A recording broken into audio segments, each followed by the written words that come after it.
Hello everyone. इस video में मैं पटना के परम आईएएस के टेस्ट सीरीज से हिंदी मीडियम के टेस्ट 2 के क्वेश्चंस का डिटेल डिस्कशन करने जा रहा हूं। ये सारे क्वेश्चंस आने वाले बीपीएससी 68th पीटी एग्ज़ाम में आपको सफल बनाने में बहुत ही ज़्यादा मदद करेंगे। आप इस वीडियो को लाइक कीजिए, शेयर कीजिए और यदि इस चैनल को सब्सक्राइब नहीं किए हैं तो प्लीज़ इस चैनल को सब्सक्राइब कीजिए। तो चलिए शुरू करते हैं।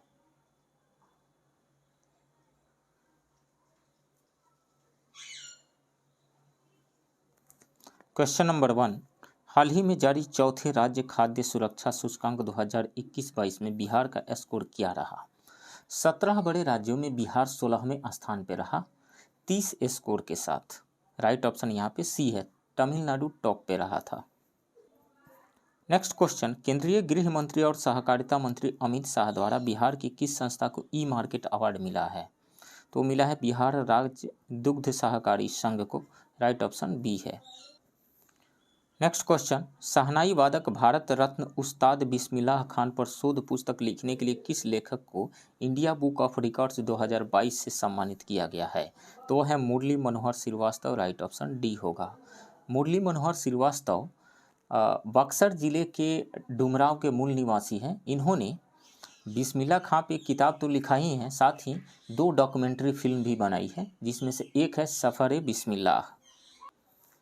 नेक्स्ट क्वेश्चन, सुप्रीम कोर्ट द्वारा नियुक्त प्रशासकों की समिति ने अखिल भारतीय फुटबॉल महासंघ को चलाने में मदद करने के लिए किसके नेतृत्व में 12 सदस्यीय सलाहकार समिति का गठन किया है? रंजीत बजाज के अध्यक्षता में गठन किया गया है। राइट ऑप्शन बी है।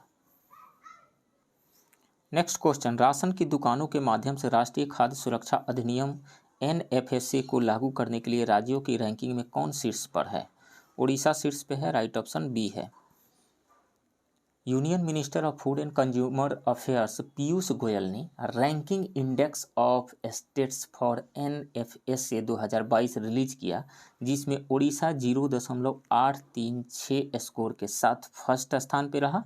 प्रथम स्थान पे यूपी 0.797 स्कोर के साथ सेकंड स्थान पे रहा और आंध्र प्रदेश 0.794 स्कोर के साथ तीसरे स्थान पे रहा। नेक्स्ट क्वेश्चन, किस देश में पहली बार घातक बरोवा प्लेग फैलने के बाद 6 मिलियन से अधिक मधुमक्खियां मारी गई? तो ऑस्ट्रेलिया में मारी गई हैं। राइट ऑप्शन डी है।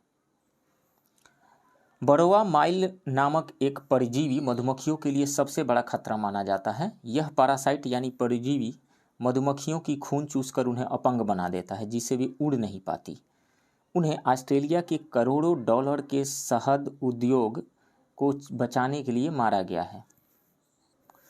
नेक्स्ट क्वेश्चन, निम्नलिखित में किसे भारत और पाकिस्तान के बीच बैक चैनल डिप्लोमेसी का रणनीतिकार माना जाता था, जिनका हाल ही में निधन हो गया है? तो वो है Satendra Lamba. Right option B है। सतेंद्र लांबा पाकिस्तान के पेशावर में जन्मे सतेंद्र लांबा का 81 वर्ष की आयु में नई दिल्ली में निधन हो गया। वे 1992 से 1995 तक पाकिस्तान में भारत के हाई कमिश्नर यानी उच्चायुक्त थे। इन्हें बैक चैनल डिप्लोमेसी के लिए जाना जाता है। नेक्स्ट क्वेश्चन, सबसे तेज 150 विकेट लेने वाले भारतीय तेज गेंदबाज कौन बने हैं? वो बने हैं Mohammed Shami. Right option B होगा। भारतीय तेज गेंदबाज मोहम्मद शमी ने इंग्लैंड के खिलाफ पहले वनडे में जोस बटलर का विकेट लेकर 12 जुलाई 2022 को वनडे में अपना 150 विकेट हॉल पूरा किया 80 इनिंग्स में। इससे पहले यह रिकॉर्ड अजीत अगरकर के नाम था, 150 विकेट इन 97 ODI इनिंग्स में। यदि वर्ल्ड क्रिकेट की बात किया जाए तो वर्ल्ड क्रिकेट में वर्ल्ड रिकॉर्ड ऑस्ट्रेलिया के मिशेल स्टार्क के नाम है। उन्होंने 77 ODI इनिंग्स में 150 विकेट लिए हैं। Next question, time out of 2022 index के अनुसार भारत का सबसे अच्छा शहर कौन सा है? तो भारत का सबसे अच्छा शहर मुंबई है। राइट ऑप्शन बी है। टाइम आउट 2022 इंडेक्स के अनुसार स्कॉटलैंड का कैपिटल एडिनबर्ग सबसे बेस्ट सिटी है। भारत का मुंबई जो है 14वें स्थान पे है और दिल्ली 26वें स्थान पे है। नेक्स्ट क्वेश्चन, नई शिक्षा नीति NEP 2022 2020 को लागू करने की प्रक्रिया शुरू करने वाला भारत का पहला राज्य कौन सा बन गया है? तो उत्तराखंड बना है, राइट ऑप्शन सी है। उत्तराखंड के सीएम पुष्कर सिंह धामी ने 12 जुलाई 2022 को बाल बाटिकाओं का उद्घाटन कर राज्य में नई शिक्षा नीति की औपचारिक शुरुआत की। उत्तराखंड देश का पहला राज्य है जहां प्राथमिक स्कूली शिक्षा में पहली बार न्यू एजुकेशन पॉलिसी 2020 लागू की गई है। नेक्स्ट क्वेश्चन, हाल ही में गुलदाउदी के सर्वोच्च आदेश से किसे सम्मानित किया गया है?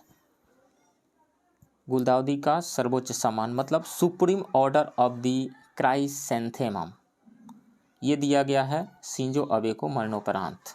ये शिंजो अबे जो है वो जापान के पूर्व पीएम रहे हैं। कुछ महीना पहले इनका निधन हो गया था। नेक्स्ट क्वेश्चन, झारखंड के किस शहर में प्रधानमंत्री नरेंद्र मोदी ने नवनिर्मित अंतर्राष्ट्रीय हवाई अड्डे और एम्स को राष्ट्र को समर्पित किया? तो देवघर में, राइट ऑप्शन ए है। Next question, emergency response support system ERSS के साथ vehicle location tracking device VLTD को एकीकृत करने वाला भारत का पहला राज्य कौन है? तो वो है Himachal Pradesh, right option D होगा। व्हीकल लोकेशन ट्रैकिंग डिवाइस यानी VLTD से लैस सभी रजिस्टर्ड कमर्शियल व्हीकल्स यानी पंजीकृत वाणिज्यिक वाहनों को इमरजेंसी रिस्पांस सपोर्ट सिस्टम से जोड़ देने से इन व्हीकल्स को यानी इन वाहनों को इंडिया में कहीं भी ट्रैक किया जा सकता है। नेक्स्ट क्वेश्चन, भारत में चीतों को फिर से लाने के लिए किस देश के साथ समझौता ज्ञापन पर हस्ताक्षर किए गए हैं? तो नामीबिया के साथ किया गया है, राइट ऑप्शन बी है। नामीबिया से 8 चीतों को मध्य प्रदेश के कूनो राष्ट्रीय उद्यान कूनो नेशनल पार्क में लाया गया। इंडिया ने हर साल देश में 8 से 10 चीतों को यानी अगले 5 वर्षों में कुल 50 चीतों को नामीबिया, दक्षिण अफ्रीका और अन्य अफ्रीकी देशों से लाने की योजना बनाई है। नेक्स्ट क्वेश्चन, 100% लैंडलॉर्ड मॉडल वाला भारत का पहला प्रमुख बंदरगाह कौन सा बन गया है? तो मुंबई का जवाहरलाल नेहरू पोर्ट बना है, राइट ऑप्शन डी है। लैंडलॉर्ड मॉडल के तहत सार्वजनिक रूप से शासित बंदरगाह प्राधिकरण यानी पब्लिकली गवर्न्ड पोर्ट अथॉरिटी एक रेगुलेटरी बॉडी और लैंडलॉर्ड के रूप में कार्य करती है यानी मालिक के रूप में कार्य करती है, जबकि पोर्ट का संचालन प्राइवेट कंपनियां करती है। मतलब पोर्ट का मालिकाना हक जो है वो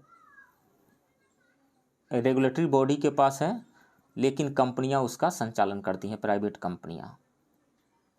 ऑनरशिप यानी मालिकाना हक जो है अथॉरिटी के पास रहता है, जबकि जो इंफ्रास्ट्रक्चर खड़ा किया गया इंफ्रास्ट्रक्चर लीज को दे दिया जाता है प्राइवेट कंपनियों को, लीज पर दे दिया जाता है प्राइवेट कंपनियों को। Next question, national institutional ranking framework NIRF ranking 2022 में किसे सर्वश्रेष्ठ विश्वविद्यालय घोषित किया गया है? तो भारतीय विज्ञान संस्थान यानी Indian institute of science IISc Bangalore को मिला है फर्स्ट स्थान, राइट ऑप्शन ए है। यूनिवर्सिटी के कैटेगरी में इसको मिला है IISc बेंगलोर है जो है टॉप पे है। ओवरऑल कैटेगरी में IIT मद्रास जो है वो टॉप पे है। कॉलेज के कैटेगरी में दिल्ली का मिरांडा कॉलेज जो है टॉप पे है। मैनेजमेंट के कैटेगरी में IIM अहमदाबाद टॉप पे है। मेडिसिन के कैटेगरी में एम्स दिल्ली टॉप पे है। फार्मेसी में जामिया हमदर्द टॉप पे है और आर्किटेक्चर में IIT रुड़की टॉप पे है। Next question, PM Narendra Modi ने स्वावलंबन सेमिनार के दौरान स्प्रिंट चैलेंज का अनावरण किया। यह निम्नलिखित में से किससे संबंधित है? यह भारतीय नौसेना से संबंधित है, राइट ऑप्शन बी होगा। नेक्स्ट क्वेश्चन, कारगिल युद्ध से जुड़े किस बिंदु का नाम बदलकर गन हिल कर दिया गया है? तो बिंदु है 5140, राइट ऑप्शन डी होगा। भारतीय सशस्त्र बलों की जीत और 1999 के कारगिल युद्ध के दौरान ऑपरेशन विजय में गनर्स के सर्वोच्च बलिदान की स्मृति में 30 जुलाई 2022 को द्रास कारगिल सेक्टर में ज्वाइंट 5140 का नाम बदलकर गन हिल कर दिया गया। नेक्स्ट क्वेश्चन, किस राज्य सरकार ने पायलट आधार पर फैमिली डॉक्टर प्रोजेक्ट को लागू करने का निर्णय लिया है? वो राज्य है Andhra Pradesh, right option D होगा। ये जो परियोजना है 15 अगस्त 2022 से विशाखापट्टनम जिले के पद्मनाभम मंडल में लागू हुई। इसका उद्देश्य ग्रामीण आबादी के बीच स्वास्थ्य सेवाओं में सुधार करना है। इसके तहत वार्ड व ग्रामीण समुदाय के लोगों के स्वास्थ्य की देखभाल के लिए प्राथमिक स्वास्थ्य केंद्र से एक डॉक्टर उपलब्ध कराया जाएगा। डॉक्टर उन रोगियों के उपचार के लिए उनके घर पे जाएंगे जो गंभीर रूप से बीमार हैं, यानी जिनका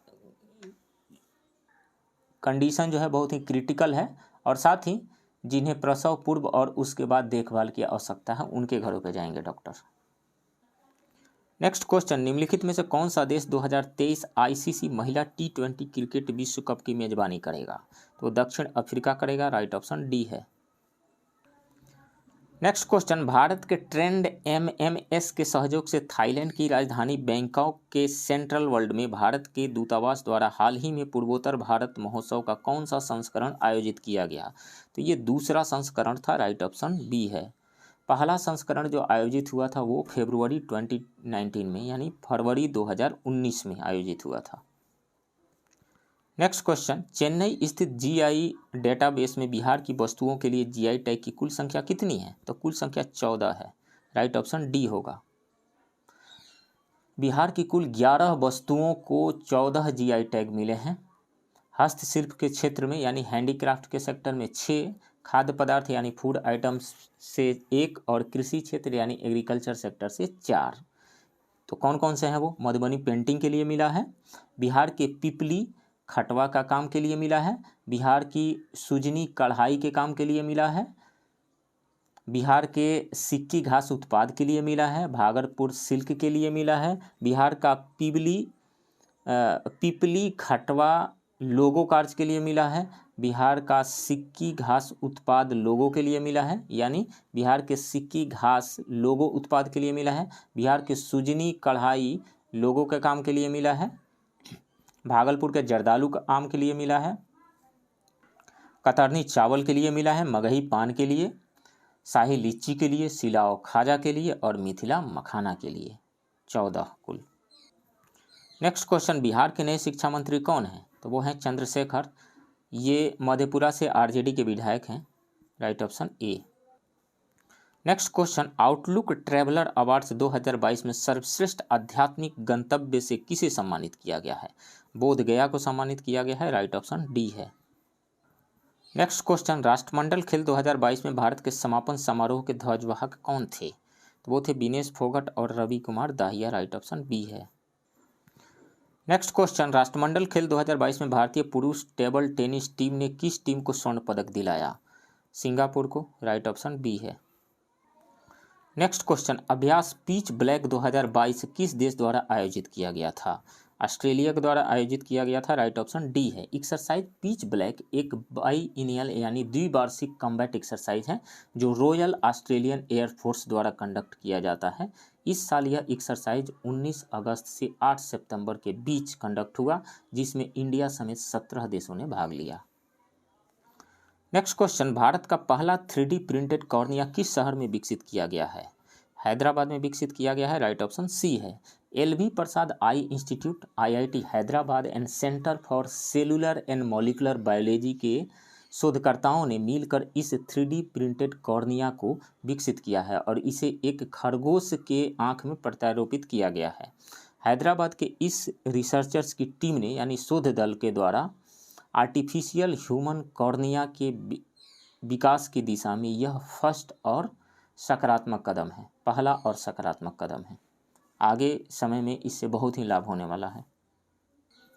next, state bank of India ने किस शहर में स्टार्टअप को समर्थन देने के लिए पहली अत्याधुनिक समर्पित शाखा शुरू की है? तो ये बेंगलुरु में शुरू किया गया है, राइट ऑप्शन बी है। यह ब्रांच बेंगलुरु के कोरमंगला में है। यह ब्रांच स्टार्टअप्स को इंड टू इंड सेवाएं प्रदान करेगा और ये स्टार्टअप्स क्षमता को बढ़ाएगा भी। इसके बाद इसकी दूसरा जो ब्रांच है वो गुरुग्राम में और तीसरा ब्रांच जो है हैदराबाद में खुलेगा। दूसरा जो है ये गुरुग्राम में और तीसरा हैदराबाद में। नेक्स्ट क्वेश्चन, शतरंज प्रतियोगिता FTX क्रिप्टो कप 2022 का विजेता कौन है? तो वो है Magnus Carlsen, right option B है। नेक्स्ट क्वेश्चन, सुवर्ण भूमि के शासक जिसने नालंदा में एक बौद्ध मठ की स्थापना की और अपने राजदूत के माध्यम से देवपाल से इसके रख रखाव के लिए 5 गांव देने का अनुरोध किया, निम्नलिखित में से कौन सा था? वो था बालपुत्र देव। बालपुत्र देव राइट ऑप्शन सी है। नेक्स्ट क्वेश्चन, सल्तनत काल में बौद्ध धर्म का कौन सा रूप प्रमुख था? तो वज्रयान जो है वो सबसे ज्यादा प्रमुख था, राइट ऑप्शन सी है। नेक्स्ट क्वेश्चन, भगवतीवाद का सबसे पहला ज्ञात पुरालेखीय साक्ष्य है, कौन सा है? तो वो है विसनगर का गरुड़ स्तंभ, राइट ऑप्शन सी है। विसनगर का गरुड़ स्तंभ भागवत धर्म से संबंधित पहला पत्थर का स्मारक है। इससे पता चलता है कि तक्षशिला के यवन राजदूत ने भागवत धर्म को स्वीकार किया और उसकी स्थापना के बाद उसकी पूजा की। इस पर अंकित अभिलेख में हेलियोडोरस को भागवत और वासुदेव को देवदेव यानी देवताओं का देवता के रूप में वर्णित किया गया है। नेक्स्ट क्वेश्चन, बौद्ध साहित्य में महाजनपद काल के 16 जनपदों का प्रायः उल्लेख हुआ है। पाणिनि ने अपनी अष्टाध्यायी में निम्नलिखित में से किन जनपदों का उल्लेख किया है? तो पाणिनि ने अपने संस्कृत व्याकरण में 22 अलग अलग जनपदों का उल्लेख किया है। साथ ही 3 सबसे महत्वपूर्ण प्रांतों का भी उल्लेख किया है। वो कौन कौन से हैं? मगध, अस्मक और कंबोज। मगध, अस्मक और कंबोज, ये तीनों का वर्णन किया है।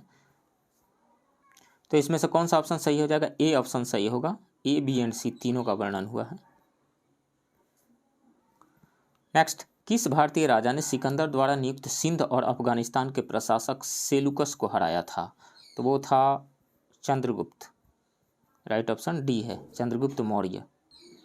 नेक्स्ट क्वेश्चन, मगध साम्राज्य की राजधानी पाटलिपुत्र के बारे में निम्नलिखित में से कौन सा कथन सत्य है?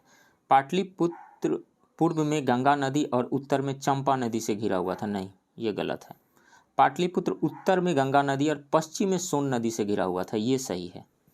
पाटलिपुत्र दक्षिण में विंध्य पर्वत और पूर्व में गंगा नदी से घिरा हुआ था, नहीं, गलत है। पाटलिपुत्र दक्षिण में विंध्य पर्वत और पश्चिम में चंपा नदी से घिरा हुआ था, ये भी गलत है। सही है बी। नेक्स्ट क्वेश्चन, किस शासक वंश ने मंदिरों और ब्राह्मणों को अधिकतम गांव दान में दिए? गुप्त वंश के या पाल वंश के, राष्ट्रकूट या प्रतिहार? तो गुप्त वंश के शासकों ने सबसे अधिक दान में दिए। राइट ऑप्शन यहाँ पे ए हो जाएगा। ये ए है, ये बी है, ये सी है और ये डी है। राइट ऑप्शन यहाँ पे ए हो जाएगा। गुप्त वंश के शासकों ने मंदिरों और ब्राह्मणों को अधिक से अधिक गांव दान में दिए। साथ ही गांव की जमीन से होने वाली आमदनी जमीन मालिक को भी दे दी जाती थी। नेक्स्ट क्वेश्चन, निम्नलिखित में से कौन सा नाटक कालिदास द्वारा नहीं लिखा गया था? तो मालविकाग्निमित्रम लिखा गया था, अभिज्ञान शकुंतलम ये भी लिखा गया था, कुमार संभव ये भी लिखा गया था, जानकी हरनामा कालिदास के द्वारा नहीं लिखा गया था। ये जो लिखा गया है वो लिखा गया है कुमार दास के द्वारा। जानकी हरनामा कुमार दास के द्वारा लिखा गया है।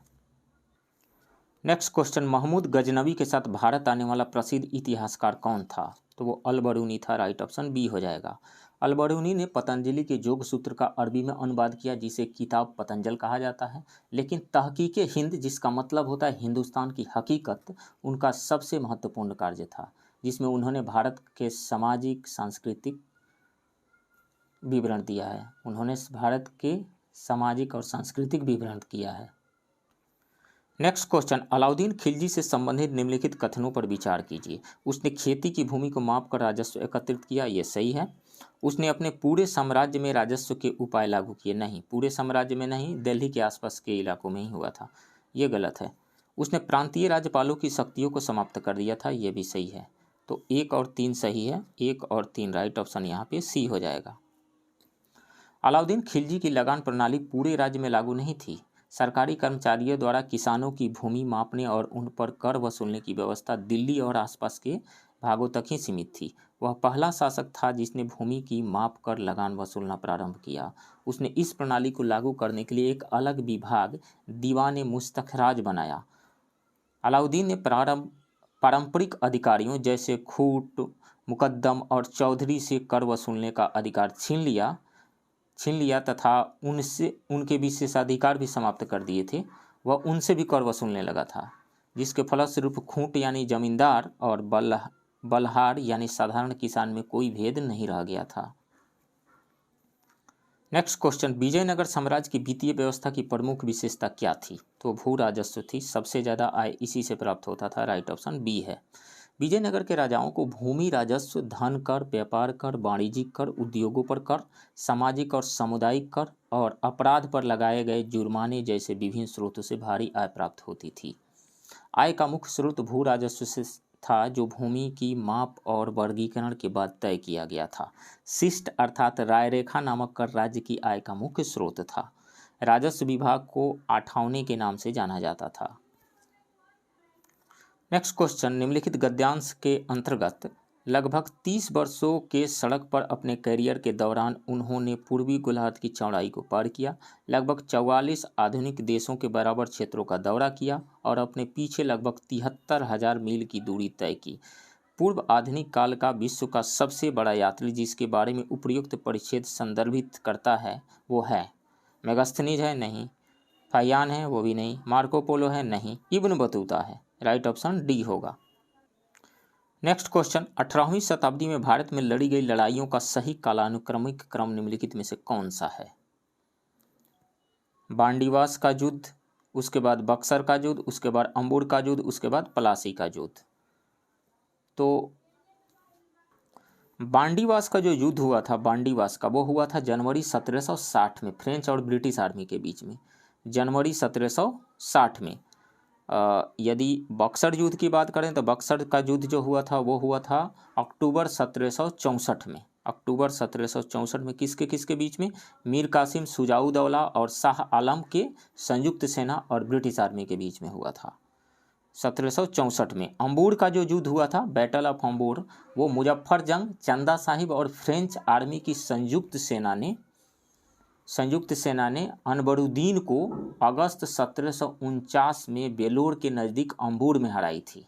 तो अगस्त 1749 में हुआ था अंबूर का युद्ध। अब प्लासी का युद्ध कब हुआ था? बैटल ऑफ प्लासी, वो जून 1757 में हुआ था। तो सबसे पहले इसमें से कौन सा हो जाएगा? बैटल ऑफ अंबूर हो जाएगा, उसके बाद बैटल ऑफ प्लासी हो जाएगा, उसके बाद में बैटल ऑफ बांडीवास और उसके बाद में बक्सर की लड़ाई हो जाएगी। तो अंबूर का युद्ध सबसे पहले हुआ, उसके बाद प्लासी का युद्ध हुआ, उसके बाद बांडीवास का युद्ध हुआ, उसके बाद बक्सर का युद्ध हुआ। तो बी ऑप्शन सही है। नेक्स्ट क्वेश्चन, लोक निर्माण विभाग 1845-1855 में किसके द्वारा गठित किया गया था? तो लॉर्ड डलहौजी के द्वारा गठित किया गया था। राइट ऑप्शन ए है। नेक्स्ट क्वेश्चन, निम्नलिखित में से किस गवर्नर जनरल ने मुसलमानों को जीतने और उन्हें कांग्रेस के खिलाफ बनाने के लिए पृथक निर्वाचक मंडल की प्रणाली का इस्तेमाल किया था?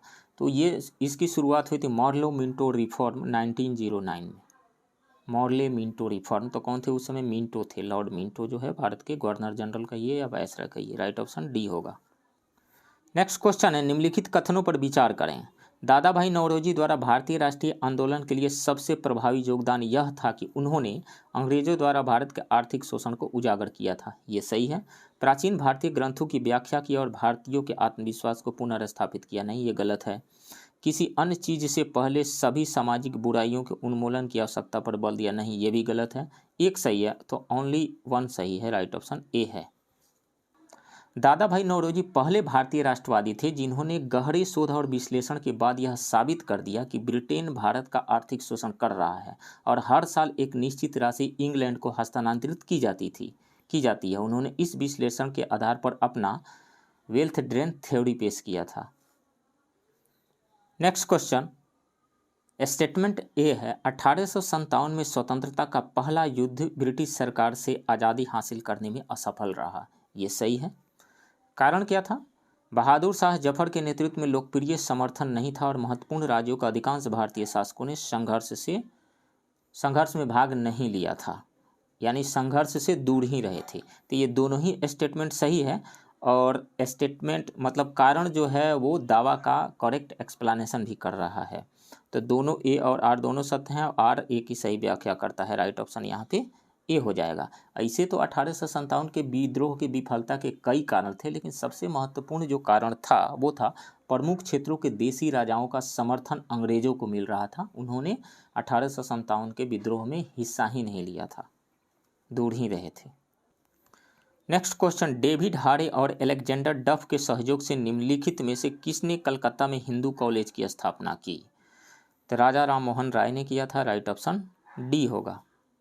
कब किया था? 1817 में। नेक्स्ट क्वेश्चन, आर्य समाज की स्थापना 1835 में हुई थी? नहीं, बिल्कुल नहीं। आर्य समाज की स्थापना 7 अप्रैल 1875 को दयानंद सरस्वती के द्वारा बम्बई में की गई थी। तो ये गलत है स्टेटमेंट।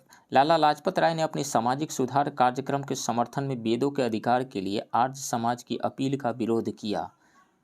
नहीं, ये भी गलत है। लाला लाजपत राय आर्य समाज के सदस्यों में से एक थे और उन्होंने अपने सामाजिक सुधार कार्यक्रम के समर्थन में वेदों के अधिकार के लिए आर्य समाज की अपील का विरोध नहीं किया था। सो ये गलत है। केशव चंद्र सेन के नेतृत्व में ब्रह्म समाज ने स्त्री शिक्षा के लिए अभियान चलाया, ये सही है। विनोबा भावे ने शरणार्थियों के बीच काम करने के लिए सर्वोदय समाज की स्थापना की, ये भी सही है। ब्रह्म समाज ने केशव चंद्र सेन के तहत समाज में महिलाओं की शिक्षा के लिए आंदोलन चलाया। विनोबा भावे ने भारतीयों के जीवन स्तर को ऊपर उठाने और महात्मा गांधी के सिद्धांतों को बढ़ावा देने और शरणार्थियों के बीच काम करने के लिए सर्वोदय समाज की स्थापना की थी। तो ये 2 स्टेटमेंट सही है, 3 और 4 राइट ऑप्शन डी हो जाएगा। नेक्स्ट क्वेश्चन, भारतीय राष्ट्रीय कांग्रेस के दूसरे मुस्लिम अध्यक्ष कौन थे? तो दूसरे मुस्लिम अध्यक्ष रहीमतुल्ला मोहम्मद सयानी थे। राइट ऑप्शन सी है।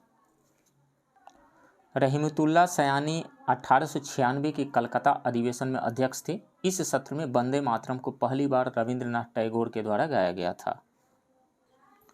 नेक्स्ट क्वेश्चन, स्वदेशी आंदोलन के संदर्भ में निम्नलिखित कथनों पर विचार कीजिए। इसने स्वदेशी शिल्पकारों के शिल्प और उद्योगों के पुनरुद्धार में योगदान दिया, ये सही है। स्वदेशी आंदोलन के एक भाग के रूप में राष्ट्रीय शिक्षा परिषद की स्थापना की गई थी, ये भी सही है। तो दोनों ही कथन सही है। तो कौन सा ऑप्शन हो जाएगा? सी, 1 और 2 दोनों। नेक्स्ट क्वेश्चन, किस क्रांतिकारी ने यह कथन दिया था, भारतीय शहीदों के खून का बदला लो, अपनी मातृभूमि को आज़ाद कराने के लिए अपनी तलवार का उपयोग करो, पूरे एंग्लो अमेरिकन दुश्मन के खिलाफ खड़े हो जाओ? तो वो थे रास बिहारी बोस। राइट ऑप्शन ये है। इनफैक्ट आईएनए मूल रूप से रास बिहारी बोस द्वारा ही गठित की गई थी, बाद में उन्होंने आईएनए को सुभाष चंद्र बोस को सौंप दिया। नेक्स्ट क्वेश्चन, निम्नलिखित घटनाओं को कालानुक्रम में व्यवस्थित करें और नीचे दी गए कूट से सही उत्तर का चयन करें। साइमन कमीशन की नियुक्ति। तो साइमन कमीशन की जो नियुक्ति हुई थी, इसकी घोषणा हुई थी नवंबर 1927 में। तो नवंबर 1927। जालियांवाला बाग हत्याकांड कब हुआ था? जालियांवाला बाग जो 13 अप्रैल 1919 को हुआ था। 13 अप्रैल 1919 को 13 अप्रैल 1919 को हुआ था। महात्मा गांधी की दांडी यात्रा कब प्रारंभ हुई थी? 12 मार्च 1930 को। 12/3/1930 को हुई थी। और फिरोज शाह मेहता की मृत्यु कब हुई थी? फिरोज शाह मेहता का निधन जो हुआ था 5 नवंबर 1915 को हुआ था। 5 नवंबर 1915। तो सबसे पहले तो यही हुआ 5 नवंबर 1915। उसके बाद में जालियांवाला बाग हुआ, उसके बाद में साइमन कमीशन के गठन की घोषणा, उसके बाद दांडी मार्च। तो कौन सा हो जाएगा? 4213। 4213 राइट ऑप्शन ए हो जाएगा। नेक्स्ट क्वेश्चन, यह किसने कहा है संविधान के मसौदे में भारत सरकार अधिनियम 1935 के एक बड़े हिस्से को पुनः प्रस्तुत किए जाने के आरोप के संबंध में मुझे क्षमा नहीं मांगनी चाहिए? तो वो कहे थे डॉक्टर BR अम्बेडकर। ये स्टेटमेंट जो है डॉक्टर BR अम्बेडकर का है। राइट ऑप्शन डी है। नेक्स्ट क्वेश्चन, भारत छोड़ो आंदोलन की प्रतिक्रिया थी, क्या थी? क्रिप्स मिशन के प्रति भारतीयों को निराशा, ये सही है। भारत पर जापानी हमले का खतरा, ये भी सही है। गांधी जी के लेखों द्वारा देशवासियों को हिंसक तरीके अपनाने के लिए उकसाना, नहीं, गांधी जी ने हिंसक तरीका अपनाने के लिए कभी भी नहीं लिखा था। AICC द्वारा अगस्त 1942 का प्रस्ताव पारित करने के कारण, ये भी सही है। तो गलत कौन सा है? 3 गलत है, तो 3 छांट दीजिए यहाँ से। सही कौन सा है? 1, 2 and 4। 1, 2 and 4 right option B होगा। नेक्स्ट क्वेश्चन, वर्ष 1939 में भारतीय राष्ट्रीय कांग्रेस के त्रिपुरारी अधिवेशन में सुभाष चंद्र बोस को कांग्रेस का अध्यक्ष चुना गया। त्रिपुरारी कहाँ है? त्रिपुरी कहाँ है? तो त्रिपुरी जो है मध्य प्रदेश के जबलपुर में है। राइट ऑप्शन सी।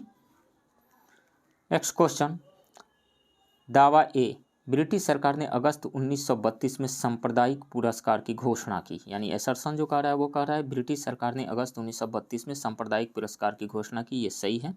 रीजन क्या है? इसने प्रत्येक अल्पसंख्यक को एक अलग मतदाता के आधार पर निर्वाचित होने के लिए विधायिका में कई सीटों की अनुमति दी। ये भी सही है, लेकिन ये जो रीजन जो है कारण, वो एसर्शन को करेक्टली एक्सप्लेन नहीं कर पा रहा है। सो इसमें से एसर्शन और रीजन दोनों सही है, लेकिन रीजन जो है एसर्शन की सही व्याख्या नहीं कर रहा है। सो राइट ऑप्शन बी होगा। नेक्स्ट क्वेश्चन, निम्नलिखित में से कौन से सक्रिय ज्वालामुखी है? तो एकांक गुहा। एकांक गुहा के बारे में आपका क्या कहना है? एकांक गुहा जो है ये है साउथ अमेरिका के एंडीज पर्वतमाला का एक पार्ट है। ये कहाँ पे है? ये चिले एंड अर्जेंटीना के बॉर्डर पे है। इसकी ऊंचाई 6961 मीटर है और ये एक मृत ज्वालामुखी है, अभी एक्टिव नहीं है। तो इसमें से एक काट दीजिए, ये तो सक्रिय ज्वालामुखी है नहीं, तो एक काट दीजिए ये, और ये ख़त्म हो गया। बाकी आते हैं कोटोपैक्सी। कोटोपैक्सी जो है एक एक्टिव यानी सक्रिय ज्वालामुखी है। ये भी एंडीज पर्वतमाला का ही भाग है। ये एक्वाडोर में है। यह एक्वाडोर, कोलंबिया और पेरू से अपना बॉर्डर शेयर करता है और यह एक एक्टिव ज्वालामुखी है, तो ये सही है। एटना। एटना जो है एक एक्टिव ज्वालामुखी है, ये इटली में है। East coast of Sicily, Sicily नाम का वो जो सिसिली के ईस्ट कोस्ट पे है यानी पूर्वी तट पे है ये। इसकी ऊंचाई 3323 मीटर है, तो ये भी एक एक्टिव ज्वालामुखी है। फुजियामा, ये जापान में है, ये भी एक्टिव ज्वालामुखी है। ये जो है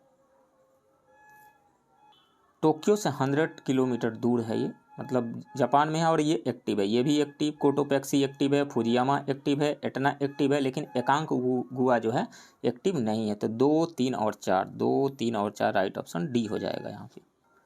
नेक्स्ट क्वेश्चन, निम्नलिखित को मिलाएं। जिब्राल्टर की खाड़ी कहाँ पे है? तो जिब्राल्टर की खाड़ी जो है वो अफ्रीका और यूरोप के बीच में है। तो ए का जो हो जाएगा वो 3 हो जाएगा, ए का 3। उसके बाद में मलक्का जलडमरू मध्य।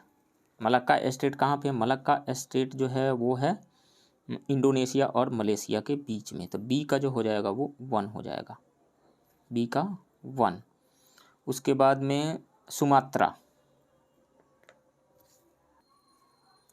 बेरिंग जलडमरू मध्य यानी बेरिंग स्टेट जो है, बेरिंग जो जल संधि है वो है एशिया और अमेरिका के बीच में, एशिया और उत्तरी अमेरिका के बीच में। उसके बाद बचा होर्मुज जलडमरू मध्य। तो होर्मुज जलडमरू मध्य जो फारस की खाड़ी और ओमान की खाड़ी के बीच में है। तो इस तरीक़ा से हम देखें तो ए का 3 और बी का 1, ए का 3 बी का 1 इसमें आ रहा है, सी वाले में आ रहा है, सी का 4 एंड डी का 2। सो राइट ऑप्शन यहाँ पे सी हो जाएगा। नेक्स्ट क्वेश्चन, पाल घाट किसके बीच स्थित है? तो पाल घाट जो है वो है नीलगिरी और अन्नामलाई हिल्स के बीच में। अन्नामलाई की पहाड़ियाँ और नीलगिरी और अन्नामलाई, राइट ऑप्शन बी हो जाएगा। थाल घाट कहाँ पे है? महाराष्ट्र में है। भोर घाट कहाँ पे है? यो भी महाराष्ट्र में है। पाल घाट केरला में है। नेक्स्ट क्वेश्चन, निम्नलिखित कथनों पर परीक्षण कीजिए और नीचे दिए गए कूट का प्रयोग कर सही उत्तर चुनिए। देवप्रयाग भागीरथी और अलकनंदा नदियों के संगम पर स्थित है, ये सही है। रुद्रप्रयाग मंदाकिनी और अलकनंदा नदियों के संगम पर स्थित है, ये भी सही है। बद्रीनाथ से अलकनंदा बहती है, ये भी सही है। केदारनाथ को आदि शंकराचार्य द्वारा स्थापित सबसे बड़ी सीट माना जाता है, नहीं, केदारनाथ को नहीं, बद्रीनाथ को माना जाता है। तो 4 तो गलत है, 4 गलत होने से ये भी गलत, ये भी गलत, ये भी गलत, 1, 2, 3 ही सही है। राइट ऑप्शन यहाँ पे ए होगा। अलकनंदा जो है बद्रीनाथ से निकलती है और धौली गंगा इसमें आकर के विष्णु प्रयाग में मिल जाती है। और अलकनंदा जैसे ही आगे बढ़ती है फिर नंदाकिनी इसके बाएं साइड से आकर के नंद प्रयाग में मिलती है। फिर अलकनंदा से आगे पिंडार गंगा जो है बाएं साइड से ही आकर के कर्ण प्रयाग में मिलती है। फिर दाएं साइड से मंदाकिनी जो है केदारनाथ से निकलती है, केदारनाथ ग्लेशियर से निकल करके मंदाकिनी जो है दाएं साइड से आकर के अलकनंदा में रुद्रप्रयाग में मिल जाती है। उसके बाद गंगोत्री ग्लेशियर से भागीरथी निकलती है और अलकनंदा में दाएं साइड से आकर के देवप्रयाग में मिल जाती है और इसके बाद से ये नदी जो है गंगा के नाम से आगे प्रवाहित होती है, फ्लो होती है। नेक्स्ट क्वेश्चन, निम्नलिखित में से कौन सी एक नदी 3 बार 2 धाराओं में विभक्त हो जाती है और कुछ मील आगे फिर से मिल जाती है? इस प्रकार श्रीरंगपट्टनम शिव समुद्रम और श्रीरंगम के द्वीपों का निर्माण करती है। तो वो नदी है कावेरी। कावेरी नदी जो है कर्नाटक के कोगाडू जिले की ब्रह्मगिरी पहाड़ियों से निकलती है और यह कर्नाटका, केरला एंड तमिलनाडु से होकर के बहती है। सो राइट ऑप्शन यहाँ पे हो जाएगा ए। नेक्स्ट क्वेश्चन, निम्नलिखित में से कौन सी भूमि से घिरी नदी है? ताप्ती नदी नहीं, कृष्णा नदी नहीं, लूनी नदी है। लूनी नदी जो है अजमेर के दक्षिण पश्चिम में अरावली पर्वतमाला से निकलती है। यह 320 किलोमीटर की दूरी तय करते हुए कच्छ के रण में गायब हो जाती है। सो राइट ऑप्शन यहाँ पे हो जाएगा सी। नेक्स्ट क्वेश्चन, स्टेटमेंट ए है गंगा के मैदान में पश्चिम और उत्तर पश्चिम की ओर जाने पर मानसून की वर्षा कम हो जाती है। पश्चिम और उत्तर पश्चिम की ओर जाने पर मानसूनी वर्षा कम हो जाती है, ये बिल्कुल सही है। मानसून कमज़ोर होते जाता है जैसे पश्चिम बढ़ता है और उत्तर पश्चिम की ओर जाता है। कारण क्या है? गंगा के मैदान में नमी धारण करने वाली मानसूनी पौने ऊपर की ओर बढ़ती है, ये भी सही है और ये करेक्ट एक्सप्लेनेशन भी दे रहा है। पूर्व से पश्चिम की ओर जाने पर गंगा के मैदानों में हवा की नमी कम होती जाती है, इस कारण वर्षा कम हो जाती है। ये उदाहरण के रूप में हम देख सकते हैं पंजाब के मैदानों में 600 मिलीमीटर वर्षा, जबकि गंगा के मैदान में 1500 मिलीमीटर तक वर्षा होती है। सो यहाँ पे एसर्शन और रीजन दोनों सही है और रीजन जो एसर्शन की सही व्याख्या कर रहा है, राइट ऑप्शन ए होगा। नेक्स्ट क्वेश्चन, निम्नलिखित में से कौन सा भारत सरकार अधिनियम 1919 की प्रमुख विशेषता है? भारत सरकार अधिनियम को मॉन्टेग्यू-चेम्सफोर्ड रिफॉर्म भी कहा जाता है। प्रांतों की कार्यकारी सरकार में द्वैध शासन की शुरुआत, ये सही है। इसने डायरार्की को इंट्रोड्यूस किया था। सब्जेक्ट को जो है दो पार्ट में डिवाइड कर दिया गया था, बांट दिया गया था, एक तो रिजर्व और दूसरा ट्रांसफर। मुसलमानों के अलग सांप्रदायिक निर्वाचक मंडल का शुरुआत हुआ था, नहीं इसमें नहीं हुआ था, वो तो सेपरेट इलेक्टोरेट जो है वो मुस्लिमों के लिए जो सेपरेट इलेक्टोरेट का प्रावधान किया गया था वो गवर्नमेंट ऑफ इंडिया एक्ट 1909 यानी मॉडलो मिंटो रिफॉर्म जो है मॉडले मिंटो रिफॉर्म 1909 में ही ये प्रावधान कर दिया गया था। 1919 के एक्ट में इसे कंटिन्यू करते हुए एक्सटेंड किया गया था। किस पे एक्सटेंड किया गया था? सिख पे, यूरोपियंस पे, इंडियन क्रिश्चियंस पे और एंग्लो इंडियंस के लिए भी सेपरेट इलेक्टोरेट की व्यवस्था की गई थी इसमें भारत सरकार अधिनियम 1919 में।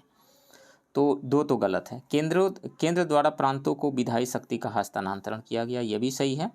तो 1 और 3 सही है, 1 और 3 राइट ऑप्शन यहाँ पे सी हो जाएगा। नेक्स्ट क्वेश्चन, दावा ए यानी स्टेटमेंट ए जो है भारत में न्यायिक समीक्षा का दायरा सीमित है, ये सही है। केशवानंद भारती 1973 के मामले में सुप्रीम कोर्ट ने कहा कि पार्लियामेंट संविधान के किसी विभाग में संशोधन कर सकती है बशर्ते कि संविधान का बेसिक स्ट्रक्चर जो है वो मेंटेन रहे, बेसिक स्ट्रक्चर जो हो प्रभावित न हो। तो भारत में न्यायिक समीक्षा का दायरा तो सीमित है, जिसमें बेसिक स्ट्रक्चर जो है प्रभावित हो रहा हो उसी में न्यायिक समीक्षा हो सकती है, बाकी तो सही ही रहेगा। भारतीय संविधान में कुछ मांगी हुई विशेषताएं हैं, यानी बोरो किया गया है, बाहर से बोरो किया गया है, ये भी सही है। तो एसर्शन सही है, रीजन भी सही है, लेकिन रीजन जो है एसर्शन को करेक्टली एक्सप्लेन नहीं कर पा रहा है। सो दावा और कारण दोनों व्यक्तिगत रूप से सत्य है, लेकिन कारण जो है वो सही व्याख्या नहीं कर पा रहा है। सो राइट ऑप्शन बी होगा। नेक्स्ट क्वेश्चन, सूची 1 को सूची 2 से सुमिलित कीजिए और सूचियों के नीचे दिए गए कूट का प्रयोग कर सही उत्तर चुनिए। संविधान का जो अनुच्छेद दिया गया है वो है अनुच्छेद 54। अनुच्छेद 54 में क्या दिया गया है? प्रेसिडेंट के इलेक्शन से संबंधित है ये अनुच्छेद 54। तो भारत के राष्ट्रपति का चुनाव किस में है? ए का 1 हो जाएगा। अनुच्छेद 75 में क्या दिया गया? अपॉइंटमेंट ऑफ पीएम यानी प्राइम मिनिस्टर की नियुक्ति के बारे में दिया गया है। तो प्रधानमंत्री और कैबिनेट की नियुक्ति, तो बी का जो हो जाएगा वो 2 हो जाएगा। सी अनुच्छेद 155, अनुच्छेद 155 में गवर्नर की नियुक्ति के बारे में दिया गया है, राज्यपाल की नियुक्ति, तो सी का जो हो जाएगा वो 3 हो जाएगा। डी 164 में क्या दिया गया है? 164 में जो दिया गया है सीएम के अपॉइंटमेंट से संबंधित है, सीएम के अपॉइंटमेंट से। तो ए का 1, बी का 2, सी का 3 एंड डी का 4 राइट ऑप्शन यहाँ पे हो जाएगा। ए का 1, बी का 2, सी का 3 एंड डी का 4 right option A. Next question, नए राज्यों के गठन के मामले में निम्नलिखित में से कौन सा कथन सही नहीं है? संसद कानून द्वारा एक नया राज्य बना सकती है, बिल्कुल सही है। इस तरह के कानून में संविधान की पहली अनुसूची और चौथी अनुसूची में संशोधन के प्रावधान होंगे, ये भी सही है। इस तरह के कानून को अनुच्छेद 368 के प्रयोजन के लिए संविधान का संशोधन माना जाएगा, नहीं, संविधान का संशोधन नहीं माना जाएगा। इसके लिए पार्लियामेंट जो है सिंपल मेजोरिटी से, साधारण बहुमत से प्रस्ताव को पारित करके नए राज्य का गठन कर सकती है, और ये आर्टिकल 368 के अंतर्गत संविधान का संशोधन नहीं माना जाएगा, तो ये गलत है। इस तरह के कानून को लागू करने के लिए कोई विधेयक संसद में तब पेश किया जाएगा जब तक कि इसे उन राज्यों के विधानमंडल को नहीं भेजा गया है जिनके क्षेत्र, सीमाएं या नाम प्रभावित हो रहा हो, तो ये भी सही है। गलत कौन सा है? सी गलत है, राइट ऑप्शन सी होगा। नेक्स्ट क्वेश्चन, अधिकारों को मौलिक अधिकार कहा जाता है क्योंकि यह संविधान में लिखा है, ये सही है। यह लोकतांत्रिक है, नहीं, ये सूटेबल नहीं है। यह लोक कल्याण है, लोक कल्याणकारी है, नहीं। व्यक्तित्व विकास के लिए यह आवश्यक है, ये भी सही है। संसद इसके खिलाफ कानून नहीं बना सकती, ये सही है। तो 1, 4 और 5 सही है, 1, 4 और 5 राइट ऑप्शन सी होगा। नेक्स्ट, निम्नलिखित में कौन सा राज्य नीति के निर्देशक सिद्धांतों में शामिल है? मानव तस्करी और जबरन श्रम का निषेध, ये डीपीएसपी में नहीं है, फंडामेंटल राइट में है, आर्टिकल 23 के तहत, आर्टिकल 23(1) के तहत है। नशीले पेय और स्वास्थ्य के लिए हानिकारक अन्य दवाओं के औषधीय उद्देश्यों को छोड़कर खपत पर प्रतिबंध, ये दिया गया है डीपीएसपी में अंडर आर्टिकल 47, अनुच्छेद 47 में दिया गया है। तो ये तो डीपीएसपी का पार्ट है, सेकेंड वाला, लेकिन फर्स्ट जो है फंडामेंटल राइट का पार्ट है। तो निम्नलिखित में कौन सा राज्य के नीति निर्देशक सिद्धांतों में शामिल है? तो 2 वाला शामिल है, 1 वाला नहीं है, तो केवल 2 हो जाएगा, right option B. Next question, Bharat के राष्ट्रपति के चुनाव के लिए निर्वाचक मंडल में शामिल होते हैं राज्यसभा के सभी निर्वाचित सदस्य, ये तो होते हैं लेकिन केवल यही नहीं होते हैं। लोकसभा के सभी निर्वाचित सदस्य ये भी होते हैं लेकिन केवल ये नहीं होते हैं। राज्य विधानसभाओं के सभी सदस्य नहीं, मनोनीत नहीं भाग लेंगे। संसद के दोनों सदनों के सभी निर्वाचित सदस्य और राज्य विधानसभाओं के निर्वाचित सदस्य, सबसे ज़्यादा सूटेबल यही है, डी है, राइट ऑप्शन डी होगा। नेक्स्ट क्वेश्चन, निम्नलिखित कथनों पर विचार करें। भारतीय संघ की कार्यकारी शक्ति प्रधानमंत्री में निहित होती है, यानी एग्जीक्यूटिव पावर जो है वो पीएम में निहित होता है, नहीं, प्रेसिडेंट में होता है, तो ये तो गलत है। प्रधानमंत्री लोक सेवा बोर्ड का पदेन अध्यक्ष होता है, नहीं, ये भी गलत है। प्रधानमंत्री नहीं होता है, कैबिनेट सेक्रेटरी जो होते हैं वो होते हैं ex officio chairman of civil services board. So दोनों ही गलत है, तो न तो 1 और न ही 2, राइट ऑप्शन डी होगा। नेक्स्ट क्वेश्चन, लोकसभा अध्यक्ष के कार्यालय के संबंध में निम्नलिखित कथनों पर विचार करें। वह राष्ट्रपति के प्रसाद पर्यंत पद धारण करता है, नहीं, राष्ट्रपति उनको नहीं हटा सकते हैं। उसे अपने चुनाव के समय सदन का सदस्य होने की आवश्यकता नहीं है, लेकिन उसे अपने चुनाव की तारीख से 6 महीने के भीतर सदन का सदस्य बनना होगा। तो ये गलत है, क्योंकि लोकसभा के स्पीकर का जो चुनाव होता है, लोकसभा के जो सदस्य होते हैं उन्हीं में से होता है, तो मेंबर होना तो जरूरी है, तो ये गलत है। यदि वह इस्तीफा देना चाहता है तो उसके इस्तीफे का पत्र डिप्टी स्पीकर को संबोधित करता हुआ होगा, ये सही है। तो इसमें से केवल 3 सही है, राइट ऑप्शन बी हो जाएगा। नेक्स्ट क्वेश्चन, सूचना का अधिकार क्या है? क्या यह एक मौलिक अधिकार है या फिर एक कानूनी अधिकार है? लीगल राइट तो है ही, ये कानूनी अधिकार तो है ही।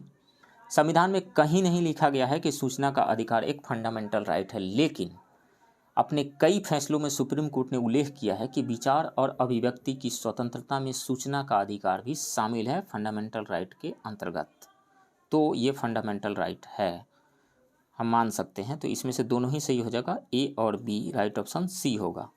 विच of the following is not correctly matched?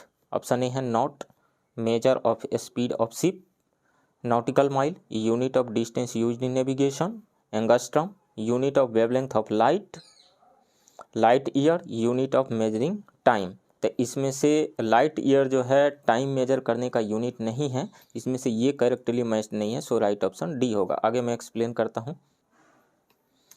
निम्नलिखित में से कौन सही सुमेलित नहीं है? नॉट, जहाज की गति की माप, बिल्कुल ये सही है। जहाज की गति की माप जो है हम नॉट में करते हैं।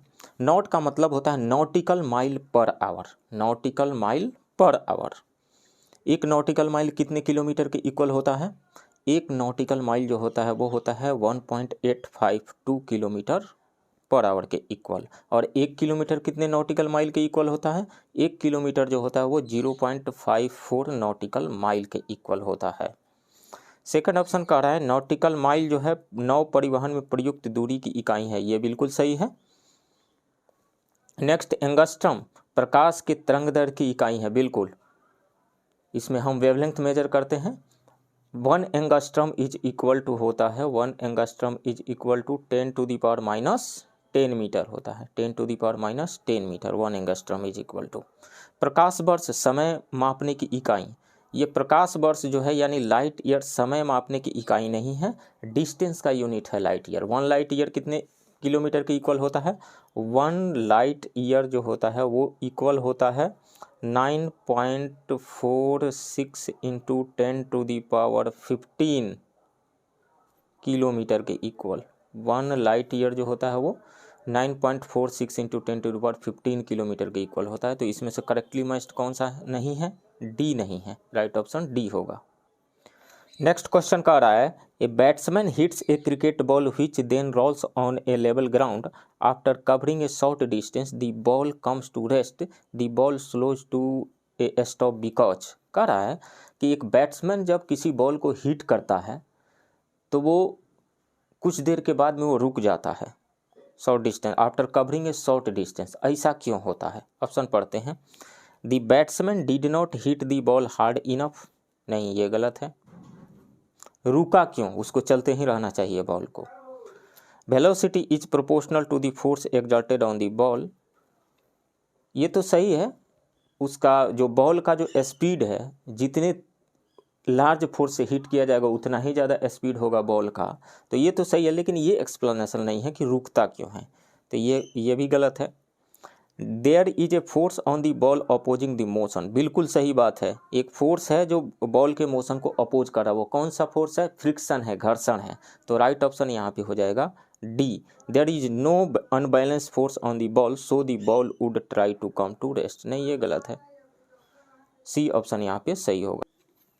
एक बल्लेबाज क्रिकेट की गेंद को हिट करता है जो बाद में समतल मैदान पर लुढ़क जाती है। कुछ दूरी तय करने के बाद गेंद रुक जाती है। गेंद रुकने के लिए धीमी हो जाती है क्योंकि बल्लेबाज ने गेंद को ज़्यादा जोर से हिट नहीं किया, गलत है।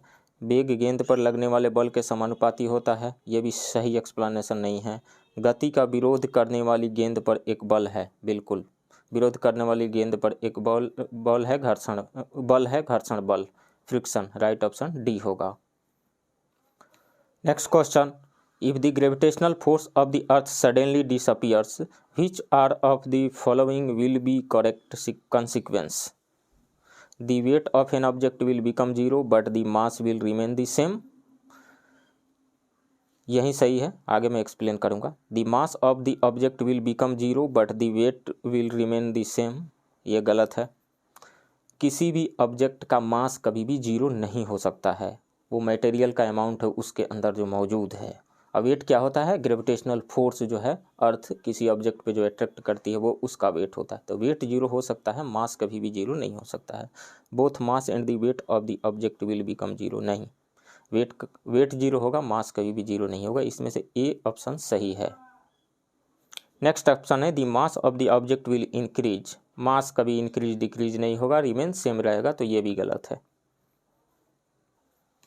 यदि पृथ्वी का गुरुत्वाकर्षण बल अचानक गायब हो जाए तो निम्नलिखित में कौन सा सही परिणाम होगा? किसी वस्तु का भार शून्य हो जाएगा लेकिन द्रव्यमान वहीं रहेगा, बिल्कुल। भार जो होता है W इज इक्वल टू होता है mg, mass into gravitational acceleration. तो यदि ग्रेविटेशनल फोर्स 0 हो गया तो ग्रेविटेशनल एक्सेलरेशन 0 हो जाएगा। ग्रेविटेशनल एक्सेलरेशन 0 हो जाने की वजह से वेट जो हो जाएगा वो 0 हो जाएगा, शून्य हो जाएगा।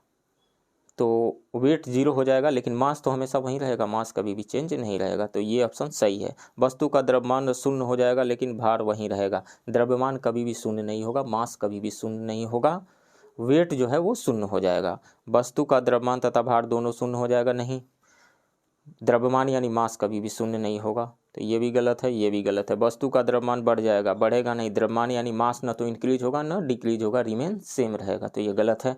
तो कौन सा ऑप्शन सही है? ए ऑप्शन सही है। Next question, in cold water aquatic animal survive even when water at the top layer of the lake freezes into ice because they can breathe in ice. नहीं, ये गलत है। They have enough of accumulated oxygen inside them, ये भी गलत है। Their body structure is such that they can survive without oxygen, ये भी गलत है। Water has the highest density at 4 degree Celsius, ये सही है, यही सही ऑप्शन होगा। एक्सप्लेन मैं करता हूँ अभी। ठंड के मौसम में जलीय जंतु तब भी जीवित रहते हैं जब झील की ऊपरी परत का पानी बर्फ में जम जाता है, क्योंकि वे बर्फ में सांस ले सकते हैं नहीं, उनके अंदर पर्याप्त संचित ऑक्सीजन होता है नहीं, इनके शरीर की संरचना ऐसी होती है कि ये ऑक्सीजन के बिना भी जीवित रह सकते हैं, ये भी गलत है। 4 डिग्री सेल्सियस पर पानी का घनत्व सबसे अधिक होता है, इसलिए बर्फ़ की सबसे ऊपरी परत नीचे पानी की परत होती है, ये सही है। देखिए, जब सराउंडिंग का, मान लीजिए एक पॉन्ड का एग्जांपल लेते हैं, तालाब का, जब सराउंडिंग का टेम्परेचर कम होने लगता है तो सबसे पहला प्रभाव जो होता है सरफेस के वाटर पे पड़ता है। सरफेस के वाटर का टेम्परेचर डिक्रीज होने लगता है। डिक्रीज होते होते तो जब डिक्रीज हो रहा होता है तो जब किसी भी सब्सटेंस का टेम्परेचर डिक्रीज करते हैं तो उसका डेंसिटी क्या होगा? डेंसिटी इंक्रीज होगा।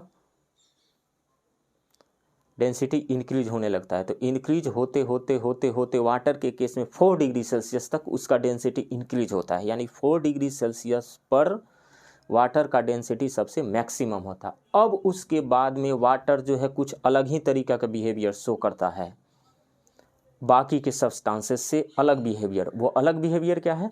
जब टेम्परेचर 4 डिग्री सेल्सियस से कम होने लगता है तो इसका डेंसिटी बढ़ने के बजाय घटने लगता है, बढ़ने के बजाय घटने लगता है। अब देखिए, जब 4 डिग्री सेल्सियस से ऊपर जब उसका टेम्परेचर था, मान लीजिए कि ये एक कंटेनर है और इस पे ये सरफेस वाटर है, तो 4 डिग्री सेल्सियस से ऊपर जब टेम्परेचर था, टेम्परेचर डिक्रीज कर रहे थे, डेंसिटी इंक्रीज कर रहा था, तो सरफेस का जो वाटर है उसकी डेंसिटी इंक्रीज हो गई थी, नीचे चला जाता था, और नीचे वाला जो वाटर के मॉलिक्यूल है ऊपर आ जाते थे। इस तरीक़े से यूनिफॉर्मली टेम्परेचर का डिस्ट्रीब्यूशन हो जाता था। अब 4 डिग्री सेल्सियस से कम टेम्परेचर जब कर रहे हैं, 4 से 3 हुआ, 2 हुआ, 1 हुआ, तब डेंसिटी तो डिक्रीज हो रहा है ना, डेंसिटी कम होते जा रहा है। तो सरफेस पर का वाटर जो सबसे पहले प्रभावित होता है उसका टेम्परेचर सबसे पहले कम होता है, आइस में सबसे पहले कन्वर्ट होगा सरफेस पर का वाटर। तो सरफेस पर का वाटर जो है सबसे पहले आइस में कन्वर्ट हो गया और उसका डेंसिटी चूँकि वाटर के डेंसिटी से कम है तो इसलिए वो ऊपर तैरते रहेगा। मतलब जैसे जैसे टेम्परेचर डिक्रीज होगा, सरफेस के वाटर पर सबसे ज़्यादा टेम्परेचर का इफेक्ट पड़ेगा, वो आइस में कन्वर्ट होते चला जाएगा। चूँकि डेंसिटी उसका कम है इसलिए वो नीचे ना आकर के सरफेस के ऊपर ही तैरता रहेगा, और जो आइस का जो ऊपर लेयर बन चुका है उसके नीचे वाटर ही रहेगा, और वाटर में एक्वेटिक लाइफ जो है सर्वाइव कर लेंगे, आसानी से सांस ले लेंगे और सर्वाइव कर जाएंगे। तो इसका कारण क्या है? 4 डिग्री सेल्सियस पर पानी का घनत्व सबसे अधिक होता है, इसलिए बर्फ़ की सबसे ऊपरी परत के नीचे पानी की परत होती है। ऊपर बर्फ़ का परत होता है, नीचे पानी होता है। ठीक है, तो यही कारण है, राइट ऑप्शन यहाँ पे डी होगा। नेक्स्ट क्वेश्चन है, कह रहा है कि light appears to travel in a straight line because it consist of a small particles. Light के जो पार्टिकल्स होते हैं उनको फोटॉन्स कहा जाता है, और फोटॉन्स हैं उनके पार्टिकल, उसकी वजह से वो स्ट्रेट लाइन मूव नहीं करता है, उसका मोशन स्ट्रेट लाइन नहीं होता है, तो ये सूटेबल ऑप्शन नहीं है। The velocity of light is very large, ये भी सही है। लाइट का वेलोसिटी 3 × 10⁸ मीटर पर सेकेंड होता है, लेकिन वो स्ट्रेट लाइन में मोशन करने के लिए सूटेबल एक्सप्लेनेशन नहीं है, सूटेबल ऑप्शन नहीं है, तो ये भी गलत होगा। The wavelength of light is very small, बिल्कुल लाइट का जो वेवलेंथ होता है वो बहुत ही स्मॉल होता है, तो ये सही ऑप्शन हो जाएगा यहाँ पे।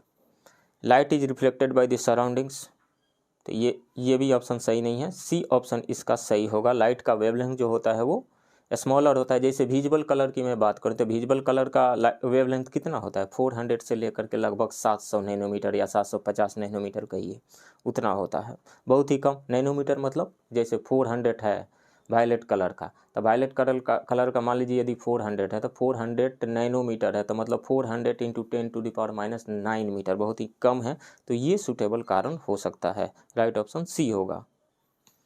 प्रकाश सीधी रेखा में चलता हुआ प्रतीत होता है क्योंकि इसमें छोटे कण होते हैं, फोटॉन्स कहलाते हैं, उसकी वजह से नहीं होता है, गलत है। प्रकाश का वेग बहुत अधिक होता है, 3 × 10⁸ मीटर पर सेकेंड होता है।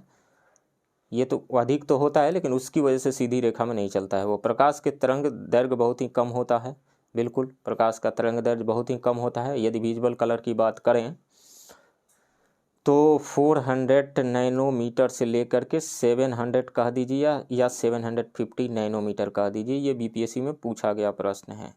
विजुअल कलर का इतना नैनोमीटर होता है, तो वायलेट कलर का 400 से लेस होगा नैनोमीटर, और इंफ्रारेड का 700 या 750 से ग्रेटर होगा, 750 नैनोमीटर से ग्रेटर होगा। तो ये सही कारण है, राइट ऑप्शन यहाँ पे सी होगा। प्रकाश परिवेश से परिलक्षित होता है, ये गलत है, परावर्तित होता है, परिलक्षित नहीं, ये गलत है। Next question, in driving car which type of mirror would you like to use for observing traffic at your back? किस तरीके का था? कन्वेक्स मिरर का यूज करेंगे आप निश्चित रूप से, राइट ऑप्शन यहाँ पे सी होगा। आगे मैं एक्सप्लेन करता हूँ।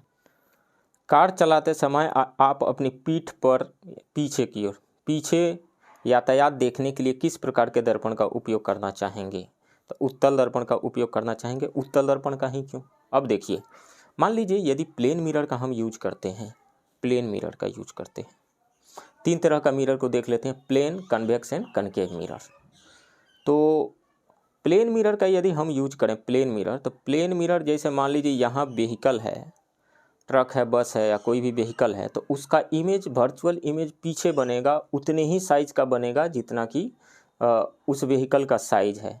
तो मिरर में देखने में, और दूसरी बात यह है कि मिरर जो है सीधा है, तो यहाँ और इसके बीच में जो ही व्हीकल आएंगे इतना व्यू प्रोड्यूस करेगा, इतने व्हीकल्स का इमेज इसमें बन जाएगा और साइज़ के इक्वल साइज़ का इमेज बनेगा, तो इसमें देखना डिफ़िकल्ट हो जाएगा। अब मान लीजिए यदि हम कनकेव मिरर ले लेते हैं, कनकेव मिरर ले लीजिए एक, कनकेव मिरर, कनकेव मिरर में ये पोल हो गया, ये फोकस हो गया, ये सेंटर ऑफ कर्वेचर हो गया। तो अब देखिए, इन्फिनिटी और सेंटर ऑफ कर्वेचर के बीच में यदि कोई ऑब्जेक्ट है तो उसका उल्टा इमेज बनता है सी एंड एफ के बीच में, centre of curvature and focus के बीच में उल्टा इमेज बनता है। अब देख लीजिए, अब मान लीजिए सेंटर से बाहर है कोई व्हीकल, तो उसका उल्टा इमेज बना रहेगा, रियल इमेज उल्टा इमेज बना रहेगा, यानी उसके व्हील्स जो है, पहिया जो है ऊपर और ऊपर वाला पोर्शन नीचे रहेगा, निश्चित रूप से उल्टा दिखाई देगा। तो इस तरह का मिरर का यूज नहीं करेंगे। अब देखिए, जब सी और एफ के बीच में जब आ जाएगा तो उसका इमेज सी और इन्फिनिटी के बीच में बनेगा, वो भी रियल ही उल्टा ही बनेगा, बड़े साइज का बनेगा। इसको देखने में भी प्रॉब्लम है। जब व्हीकल जो है नज़दीक आ जाएगा मिरर के, यानी फोकस और पोल के बीच में आ जाएगा, तब उसका सीधा इमेज बनेगा, लेकिन बड़ा इमेज बनेगा। सीधा तो बनेगा, पहले उल्टा बना हुआ था, अब सीधा बना, लेकिन बड़ा इमेज बनेगा, behind the mirror virtual image बना। तो बड़ा इमेज बन रहा है, इसको भी देखना पॉसिबल नहीं है, ये डिफ़िकल्ट है इसको देखना।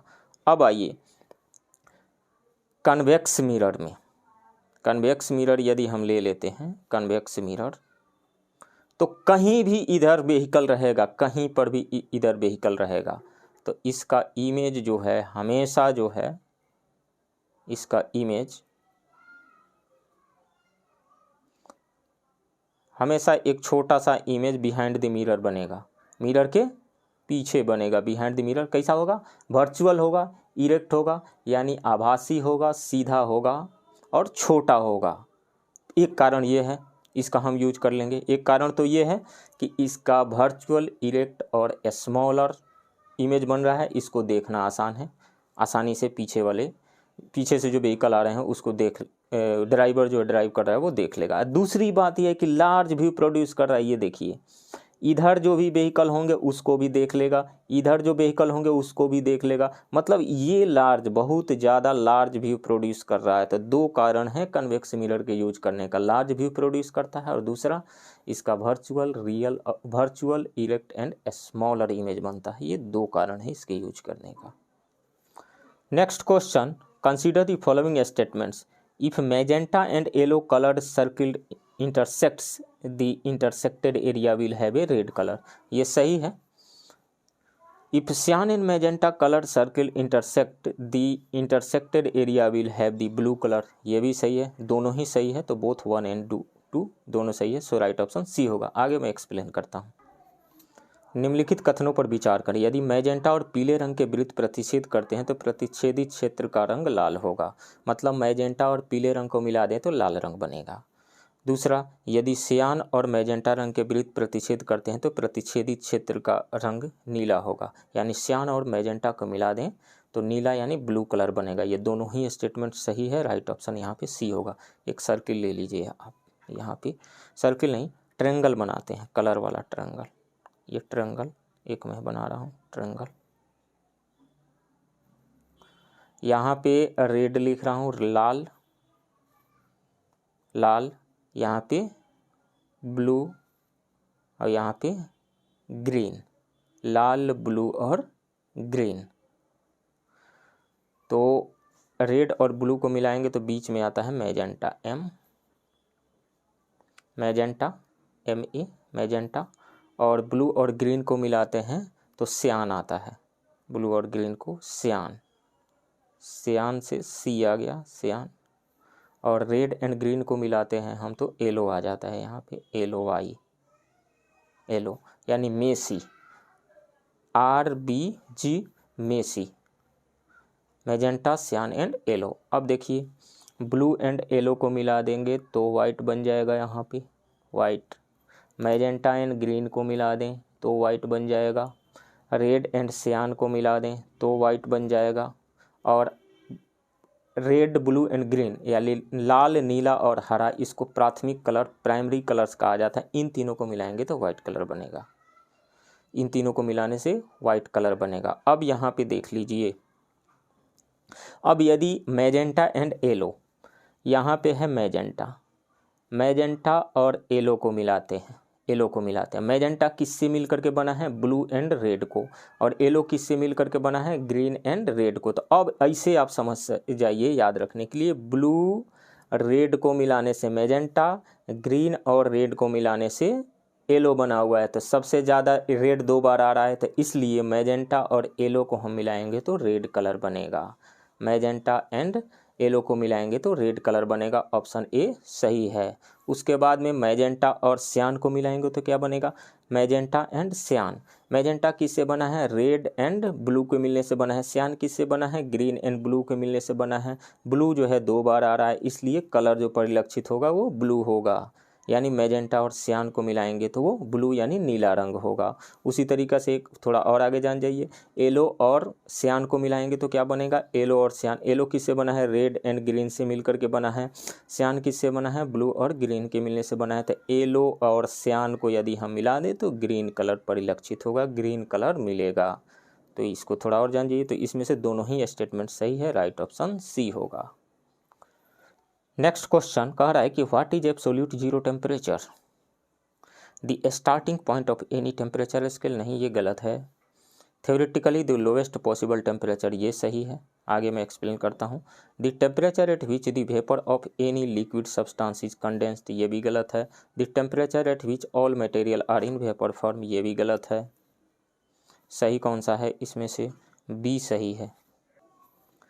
परम शून्य तापमान क्या होता है? किसी भी तापमान पैमाने का प्रारंभिक बिंदु, गलत है। सैद्धांतिक रूप से सबसे कम संभव टेम्परेचर। देखिए थ्योरेटिकली सबसे मिनिमम टेम्परेचर, ये एब्सोल्यूट जीरो टेम्परेचर मतलब 0 केल्विन टेम्परेचर। 0 केल्विन टेम्परेचर का मतलब क्या हुआ? -273 NCERT के अकॉर्डिंग 15। ऐसे तो 273 लिखा रहता है, लेकिन NCERT में -273.15 डिग्री सेल्सियस हो गया। इतना माइनस में टेम्परेचर हो गया। इस टेम्परेचर पे मतलब एब्सोल्यूट जीरो टेम्परेचर वह टेम्परेचर है जिसमें किसी भी मटेरियल के, किसी भी सब्सटेंस के मॉलिक्यूल कहिए, एटम्स कहिए, वो रेस्ट में रहते हैं और वो कोई भी थर्मल एनर्जी ट्रांसमिट नहीं करते हैं।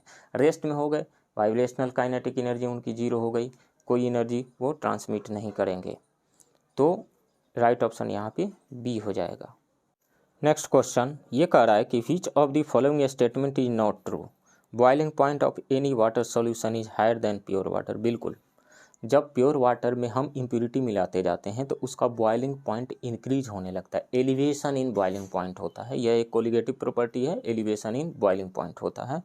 कहाँ पढ़ना है? 12वीं क्लास के केमिस्ट्री में सॉल्यूशन नाम का एक चैप्टर है 12वीं क्लास में, वहीं पे ये पढ़ना होता है, वहाँ से ये टॉपिक लिया गया है।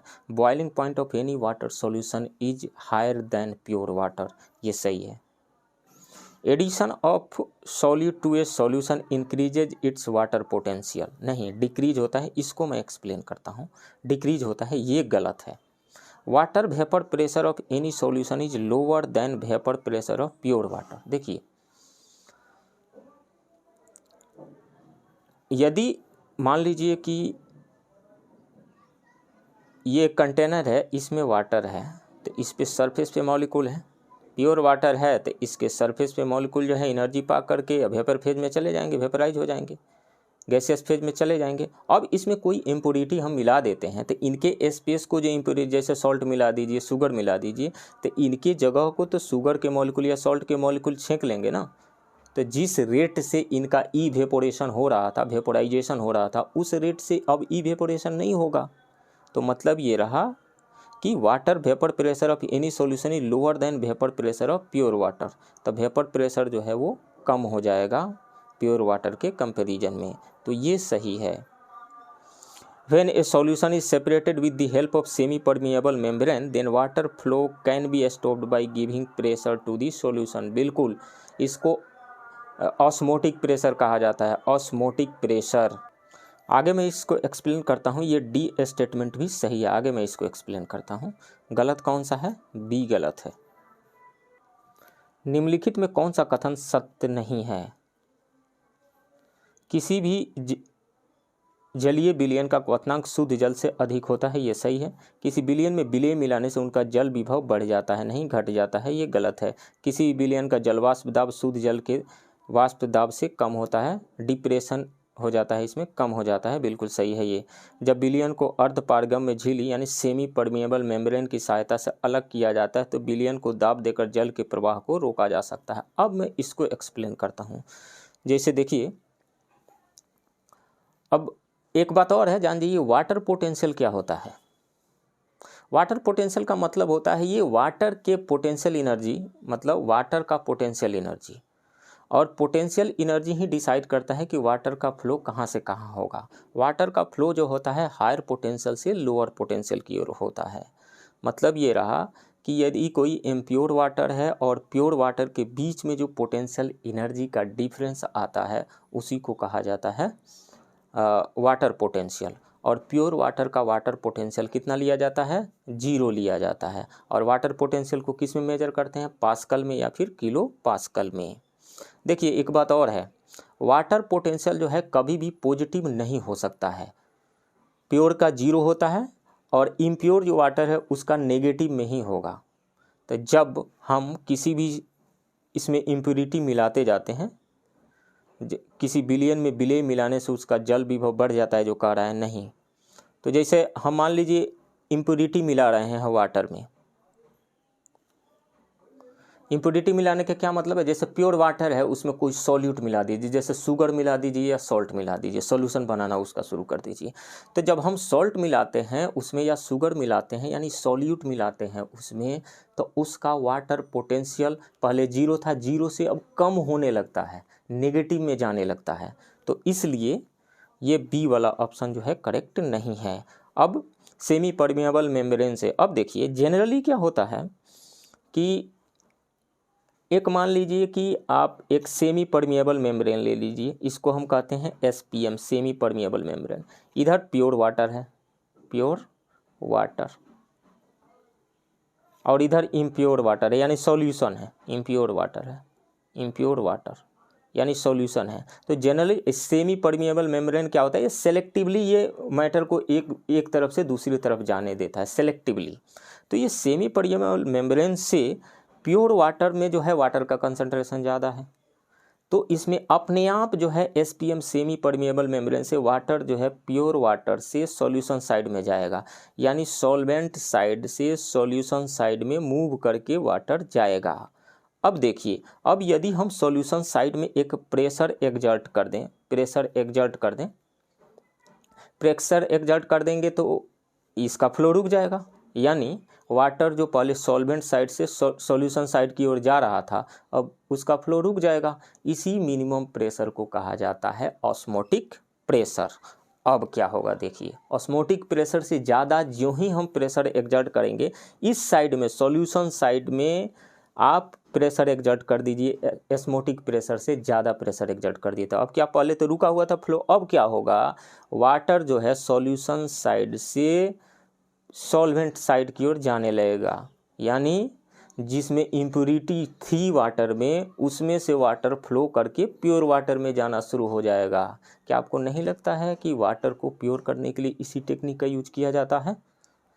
जैसे समुद्र जल है, तो समुद्र जल इधर है, सॉल्यूशन साइड में है, इधर प्योर वाटर है, तो हम क्या करते हैं, सेमी परमिएबल मेम्ब्रेन लगा देते हैं और इधर ऑस्मोटिक प्रेशर से ज़्यादा प्रेशर समुद्र के जल के साइड में लगा देते हैं, तो प्योर वाटर जो है समुद्र के जल वाले यानी इम्प्योर पोर्शन से प्योर वाटर की ओर चला जाएगा। इसी प्रोसेस को तो आरओ कहा जाता है, रिवर्स ऑस्मोसिस कहा जाता है, और इसी टेक्निक का यूज किया जाता है वाटर को प्योर करने में।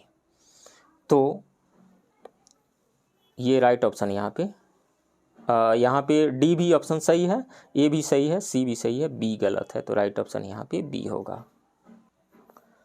नेक्स्ट क्वेश्चन कह रहा है कि consider the following statements about ultrasonic wave. They can destroy insects, ये सही है। They can clean clothes by removing dust, ये भी सही है। They can be use to treat diseases, ये भी सही है। They can control automatic doors, ये भी सही है। और किसी मेटल के अंदर कोई फॉल्ट है तो अल्ट्रासोनिक वेव को भेज करके हम पता लगा सकते हैं फॉल्ट के बारे में। ये कहाँ है, ये एनसीईआरटी के 9th क्लास में है, साउंड वाले चैप्टर में जो है, साउंड चैप्टर में ये सारी चीज़ें दी हुई है, वहाँ से ये लिया गया है टॉपिक, इसलिए एनसीईआरटी पढ़ना बहुत ही ज़्यादा ज़रूरी है। तो इसमें से सभी सही हैं, तो कौन सा ऑप्शन हो जाएगा, all are correct, option D होगा। अल्ट्रासोनिक तरंगों के बारे में निम्नलिखित कथनों पर विचार करें। ये कीड़ों को नष्ट कर सकते हैं, ये धूल कण हटाकर कपड़े को साफ करते हैं, ये भी सही है। इनका उपयोग बीमारियों के इलाज के लिए किया जा सकता है, ये भी सही है। वे स्वचालित दरवाजों को नियंत्रित कर सकते हैं, ये भी सही है। देखिए, यदि हम साउंड वेव को की बात करें तो 3 कैटेगरी में कैटेगराइज कर सकते हैं। जो ऑडिबल रेंज है, ऑडिबल रेंज की जो फ्रिक्वेंसी होती है 20 हर्ज से लेकर के 20 किलो हर्ज तक, 20 किलो हर्ज तक होती है, इसको ऑडिबल कहा जाता है, ऑडिबल रेंज, ऑडिबल रेंज। तो अब 20 हर्ज से जो लेस होगी उसको हम कहेंगे इंफ्रासाउंड, इंफ्रा। और 20 किलो हर्ज से ग्रेटर जो होगा, जो फ्रीक्वेंसी होगी, उसको कहेंगे क्या, अल्ट्रासाउंड कहेंगे, अल्ट्रासाउंड। तो इसी अल्ट्रासाउंड का यूज किया जाता है यहाँ अलग अलग कामों में। सो राइट ऑप्शन यहाँ पे हो जाएगा डी, सब सही है। Next question, what is mixed with iron to make stainless steel. तो स्टेनलेस स्टील बनाने के लिए आयरन में क्रोमियम एंड निकल मिलाया जाता है, क्रोमियम एंड निकल, क्रोमियम एंड निकल, राइट ऑप्शन डी होगा। स्टेनलेस स्टील बनाने के लिए लोहे में क्या मिलाया जाता है, तो क्रोमियम और निकल मिलाया जाता है, राइट ऑप्शन डी होगा। क्रोमियम यानी Cr, निकल यानी Ni। नेक्स्ट क्वेश्चन कह रहा है कि by which process the sea water can be converted into pure water. तो डिस्टिलेशन प्रोसेस के थ्रू हम कर सकते हैं, राइट ऑप्शन यहाँ पे सी होगा। किस प्रक्रिया द्वारा समुद्र के जल को शुद्ध जल में परिवर्तित किया जा सकता है, तो आसवन के विधि यानी डिस्टिलेशन, फ्रैक्शनल डिस्टिलेशन। देखिए, ये फ्रैक्शनल डिस्टिलेशन का या डिस्टिलेशन जो कहिए, ये जो मेथड है, बहुत सारे लिक्विड्स एक ही में मिक्स हुए हों तो उन लिक्विड्स को अलग करने के लिए इस मेथड का यूज किया जाता है। जैसे डीजल, पेट्रोल वगैरह, ग्रीज वगैरह, जो भी चीज़ें मिला हुआ है, डीजल, पेट्रोल वगैरह, केरोसिन ऑयल, इन सबों को अलग करने के लिए फ्रैक्शनल डिस्टिलेशन मेथड का यूज किया जाता है। किया जाता है, एक फर्नेस में इनको गर्म करके वेपर में कन्वर्ट कर दिया, तो इनका चूँकि बॉइलिंग पॉइंट अलग अलग है तो अलग अलग टेम्परेचर पे ये बॉयल होंगे, और उसके बाद इन कंडेंसेशन, इनका मतलब वेपर से लिक्विड में भी ये अलग अलग टेम्परेचर पे बदलेंगे, और उसमें बहुत सारे कॉलम बना हुआ रहता है यहाँ पे। जैसे मान लीजिए यहाँ फर्नेस से गर्म कर दिया तो अलग अलग कॉलम से हम निकाल देते हैं, पेट्रोल को निकाल दिया, डीजल को निकाल दिया, और केरोसिन ऑयल को, क्योंकि अलग अलग टेम्परेचर पे ये बॉयल हुए थे, अलग अलग टेम्परेचर पे इनका कंडेंसेशन होगा यानी लिक्विड में बदलेंगे, इसको निकाल देते हैं फ्रैक्शनल डिस्टिलेशन मेथड से। तो वाटर को भी हम ऐसे ही प्योर कर सकते हैं, समुद्र के जल को शुद्ध जल में परिवर्तित कर सकते हैं फ्रैक्शनल डिस्टिलेशन, या यूँ कहिए डिस्टिलेशन मेथड के द्वारा, हिंदी में इसको आसवन कहा जाता है। Next question, the gas use to inflate the tyres of an aircraft is, जो एयरक्राफ्ट के टायर्स होते हैं उसमें टायर में उसके ट्यूब में कौन सी गैस भरी जाती है? तो उसमें नाइट्रोजन गैस भरी जाती है। राइट ऑप्शन यहाँ पे बी होगा। एक्सप्लेन मैं करता हूँ आगे। वायुयान के टायरों में हवा भरने के लिए प्रयुक्त गैस कौन सी है? तो वो है नाइट्रोजन गैस। नाइट्रोजन गैस का यूज क्यों किया जाता है? क्योंकि ये इनर्ट गैस है लगभग। ये गैस जो है ये कंबसन में हेल्प नहीं करता है। अब कंबसन में हेल्प नहीं करता है तो इसका क्या यूज है? जैसे वायुयान है, एयरक्राफ्ट है, तो उसका स्पीड बहुत ही ज़्यादा होता है और उस स्पीड को कम किया जाता है जब लैंड करता है, तो उस स्पीड को कम किया जाता है ब्रेक लगा करके। तो जब ब्रेक लगाया जाएगा हाई स्पीड से लो स्पीड में हाई स्पीड को कम करके लो स्पीड में लाया जाएगा, तो वहाँ पे फ्रिक्शन की वजह से, एयर का फ्रिक्शन है या वो ब्रेक जो अप्लाई किया जाएगा उसकी वजह से टेम्परेचर जो है बहुत ही ज़्यादा हो जाएगा और टेम्परेचर ज़्यादा हो जाएगा तो कंबसन होने के चांसेस ज़्यादा रहते हैं। किसी अदर गैस का यूज हम करेंगे तो कंबसन हो जाएगा यानी आग लग सकती है, इसलिए नाइट्रोजन गैस का यूज किया जाता है क्योंकि ये कंबसन में हेल्प नहीं करता है, बर्निंग में हेल्प नहीं करता है। राइट ऑप्शन यहाँ पे बी हो जाएगा। नेक्स्ट क्वेश्चन कह रहा है कि which of the following is present in maximum amount in acid rain. तो एसिड रेन में सबसे ज़्यादा अमाउंट में प्रेजेंट होता है H2SO4 यानी sulphuric acid. Right option C होगा। अम्लीय वर्षा में निम्न में से किसकी सर्वाधिक मात्रा होती है? अम्लीय वर्षा में तो देखिए अम्लीय वर्षा कैसे होता है, जैसे व्हीकल है, व्हीकल के अंदर जो कंबसन हो रहा है फ्यूल का, या कोयला जलाया जाता है, लकड़ी जलाया जाता है, इससे जो गैसेस निकलती है जैसे सल्फर डाइऑक्साइड, कार्बन डाइऑक्साइड और नाइट्रोजन के ऑक्साइड्स। एक बात और जान जाइए आप, 10th क्लास में 9th 10th के लेवल पे केमिस्ट्री में यदि आप पढ़े होंगे तो जानते होंगे कि जो मेटल्स के ऑक्साइड होते हैं उनकी प्रकृति जो होती है क्षारीय होती है, यानी बेसिक नेचर के होते हैं मेटल के ऑक्साइड, और नॉन मेटल के ऑक्साइड जो होते हैं वो एसिडिक नेचर के होते हैं। तो जैसे कार्बन को जलाया, कोयला को जलाया, कंबसन के बाद कार्बन डाइऑक्साइड बना CO2, और फ्यूल की जो बर्निंग हो रही है, फ्यूल का जो कंबसन हो रहा है उससे सल्फर के ऑक्साइड बने हुए हैं, सल्फर डाइऑक्साइड, और नाइट्रोजन के ऑक्साइड बने हुए हैं NO2। अब ये ऊपर जाएंगे तो वर्षा के जल के साथ वाटर के साथ मिल करके ये H2CO3 कार्बोनिक एसिड बना लेते हैं। सल्फर डाइऑक्साइड जो है मिल करके सब पहले सल्फर ट्राइऑक्साइड में बदल जाता है, देन सल्फ्यूरिक एसिड H2SO4 में कन्वर्ट हो जाता है, और NO2 जो है H2O के साथ मिल करके क्या बना लेता है? HNO3 बना लेता है, नाइट्रिक एसिड बना लेता है, नाइट्रिक एसिड। तो तीनों ही एसिड है ये, कार्बोनिक एसिड, सल्फ्यूरिक एसिड और नाइट्रिक एसिड। इनमें से हालांकि वर्षा के जल में एसिड रेन में तीनों ही रहता है, लेकिन सबसे ज़्यादा अमाउंट जो होता है सल्फ्यूरिक एसिड का होता है। कितना होता है? लगभग 70 to 75% ये होता है सल्फ्यूरिक एसिड। तो सबसे ज़्यादा हो जाएगा H2SO4। राइट ऑप्शन सी होगा यहाँ पे। Next question, which of the following imparts blue colour to glass. इसमें से तब देखिए यदि कोबाल्ट के ऑक्साइड को हम मिलाते हैं ग्लास में तो इससे डीप ब्लू कलर आता है। कोबाल्ट के oxide deep blue colour, COO को मिलाते हैं तो डीप ब्लू कलर आता है। क्यूप्रिक ऑक्साइड ये एंड फिर निकिल के ऑक्साइड, ये दोनों क्यूप्रिक ऑक्साइड का मतलब क्या हुआ? CuO, और निकिल के ऑक्साइड NiO। इन दोनों को यदि हम ग्लास में मिलाते हैं तो इससे मिलता है ब्लैक कलर, इससे ब्लैक मिलता है, ब्लैक कलर। और फेरिक ऑक्साइड यानी Fe2O3 मिलाएंगे तो क्या आएगा? फेरिक ऑक्साइड के मिलाने से जो आता है वो बनता है bluish green colour, bluish green. Cobalt oxide के मिलाने से कैसा कलर बना? डीप ब्लू कलर बना। क्यूप्रिक ऑक्साइड या निकल ऑक्साइड के मिलाने से ब्लैक कलर बनता है। फेरिक ऑक्साइड के मिलाने से ब्लूइश ग्रीन कलर मिलता है। तो इसमें से राइट ऑप्शन ए हो जाएगा। निम्नलिखित में कौन कांच को गहरा नीला रंग प्रदान करता है? तो कोबाल्ट ऑक्साइड प्रदान करता है। राइट ऑप्शन यहाँ पे ए होगा। Next question, which of the following accounts for the red colour of tomato. Tomato में रेड कलर आने का कारण क्या है? तो लाइकोपीन होता है। राइट ऑप्शन यहाँ पे डी हो जाएगा। आगे मैं एक्सप्लेन करता हूँ। निम्नलिखित में किसके कारण टमाटर का लाल रंग होता है? तो टमाटर का जो लाल रंग आता है वो कैरोटीनॉइड पिगमेंट की उपस्थिति के कारण होता है, जिसको लाइकोपीन कहा जाता है। यानी लाइकोपीन की उपस्थिति प्रेजेंस की वजह से टमाटर का लाल रंग जो होता है लाल होता है। राइट ऑप्शन यहाँ पे डी हो जाएगा। और एप्पल के स्किन का जो कलर रेड होता है वो किसकी वजह से होता है? वो होता है due to formation of anthocyanin pigments. Anthocyanin के पिगमेंट्स के फॉर्मेशन की वजह से एप्पल का कलर जो स्किन होता है वो लाल कलर का होता है। और इसके बाद में रेड ऑरेंज कलर जो होता है, गाजर का जो रेड या ऑरेंज कलर किसकी वजह से होता है? बीटा कैरोटीन की उपस्थिति के कारण होता है। कैरोटीन की उपस्थिति की वजह से गाजर का कलर जो होता है या तो ऑरेंज होता है या लाल होता है। Next question, Mendel principle of inheritance is based on vegetative reproduction नहीं, एसेक्सुअल रिप्रोडक्शन नहीं, सेक्सुअल रिप्रोडक्शन। राइट ऑप्शन यहाँ पे सी हो जाएगा। मेंडल का वंशागति का सिद्धांत आधारित है किस पे?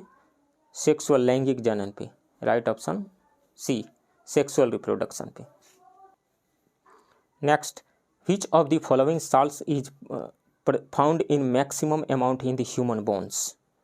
तो कैल्शियम फॉस्फेट पाया जाता है। राइट ऑप्शन यहाँ पे सी होगा।